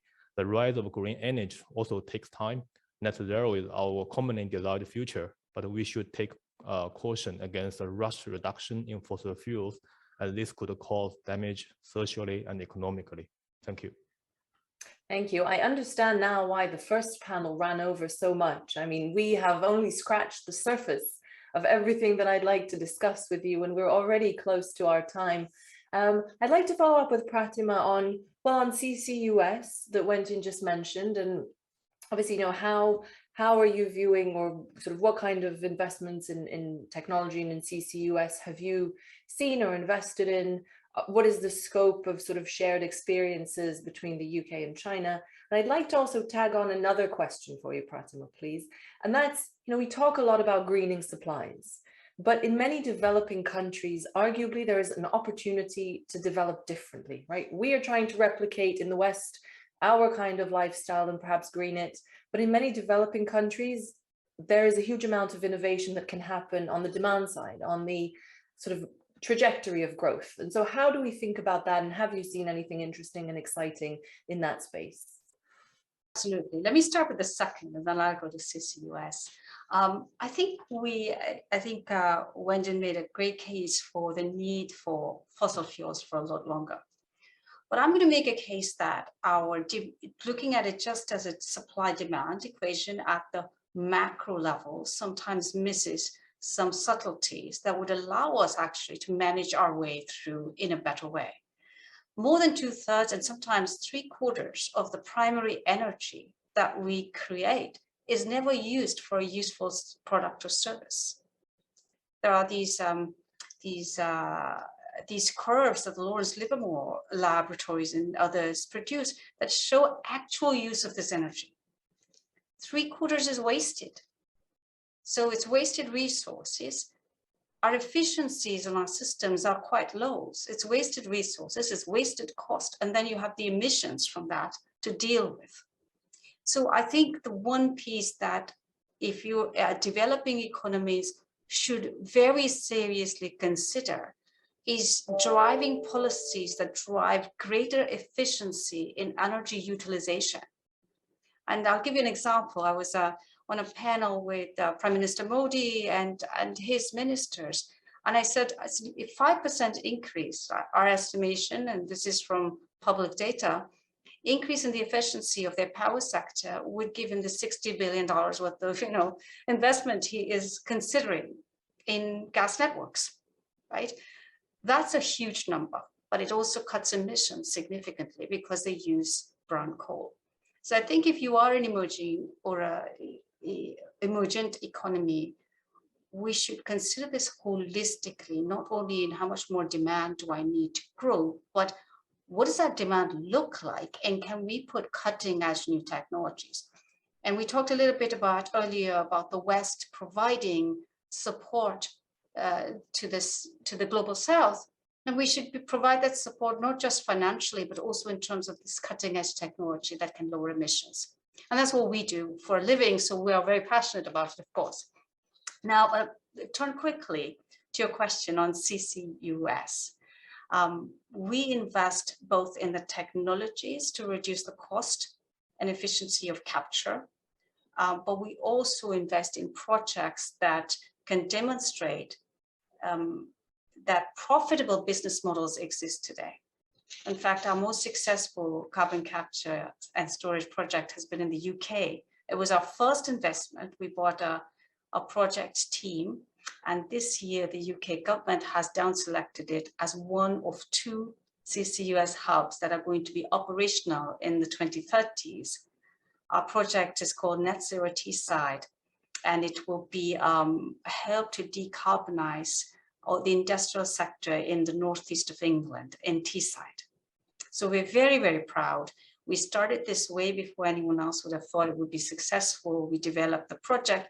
I think what's really important there is that we collaborated with the UK government. We went step by step with them over the last 3 years, watching to see what they wanted done in the UK and designed the project to deliver on those objectives. So I do think this is public-private partnerships, putting investment dollars up front, taking that risk. Sometimes you don't see that the risk is going to give you the reward, but we've got to take risks, all of us, with this and move forward. A carbon pricing policy would be really helpful, level playing field, but so I'll throw that in our last 5 minutes. Thank you, Pratima. That leads me nicely to my last question, which is sort of what role should carbon markets and carbon prices play in this process? Now, I know that some of you have to jump off to another call, so could I ask you very briefly your views, and if we may this time go from Fan, Wenjin, Pratima, and conclude with Sharad. So Fan, the floor is yours, please, on the role of carbon markets and prices. Sure. I think carbon markets and carbon trading is very important to what is our company doing now. I think the most important is give a financial signal to the industry of cost of emitting carbon. This allows the green transition to focus on the most cost-effective measures, the earliest. For example, our refinery have to buy this UK aid every year. So we have a certain kind of carbon emission allowance, but not enough. We have to buy. So when we make the investment, this kind of decision, we're gonna estimate what kind of this kind of a cost we have to buy this kind of a carbon emission in the future. We're gonna consider all this kind of a decarbon project to evaluate this kind of a price of the carbon into to put it into our evaluation. So I think this is very, very important. Thank you. Thank you, Wenjin. I think we have Fan back. You seemed a bit frozen for a minute. Yeah, sorry, it's the linkage of the Wi-Fi.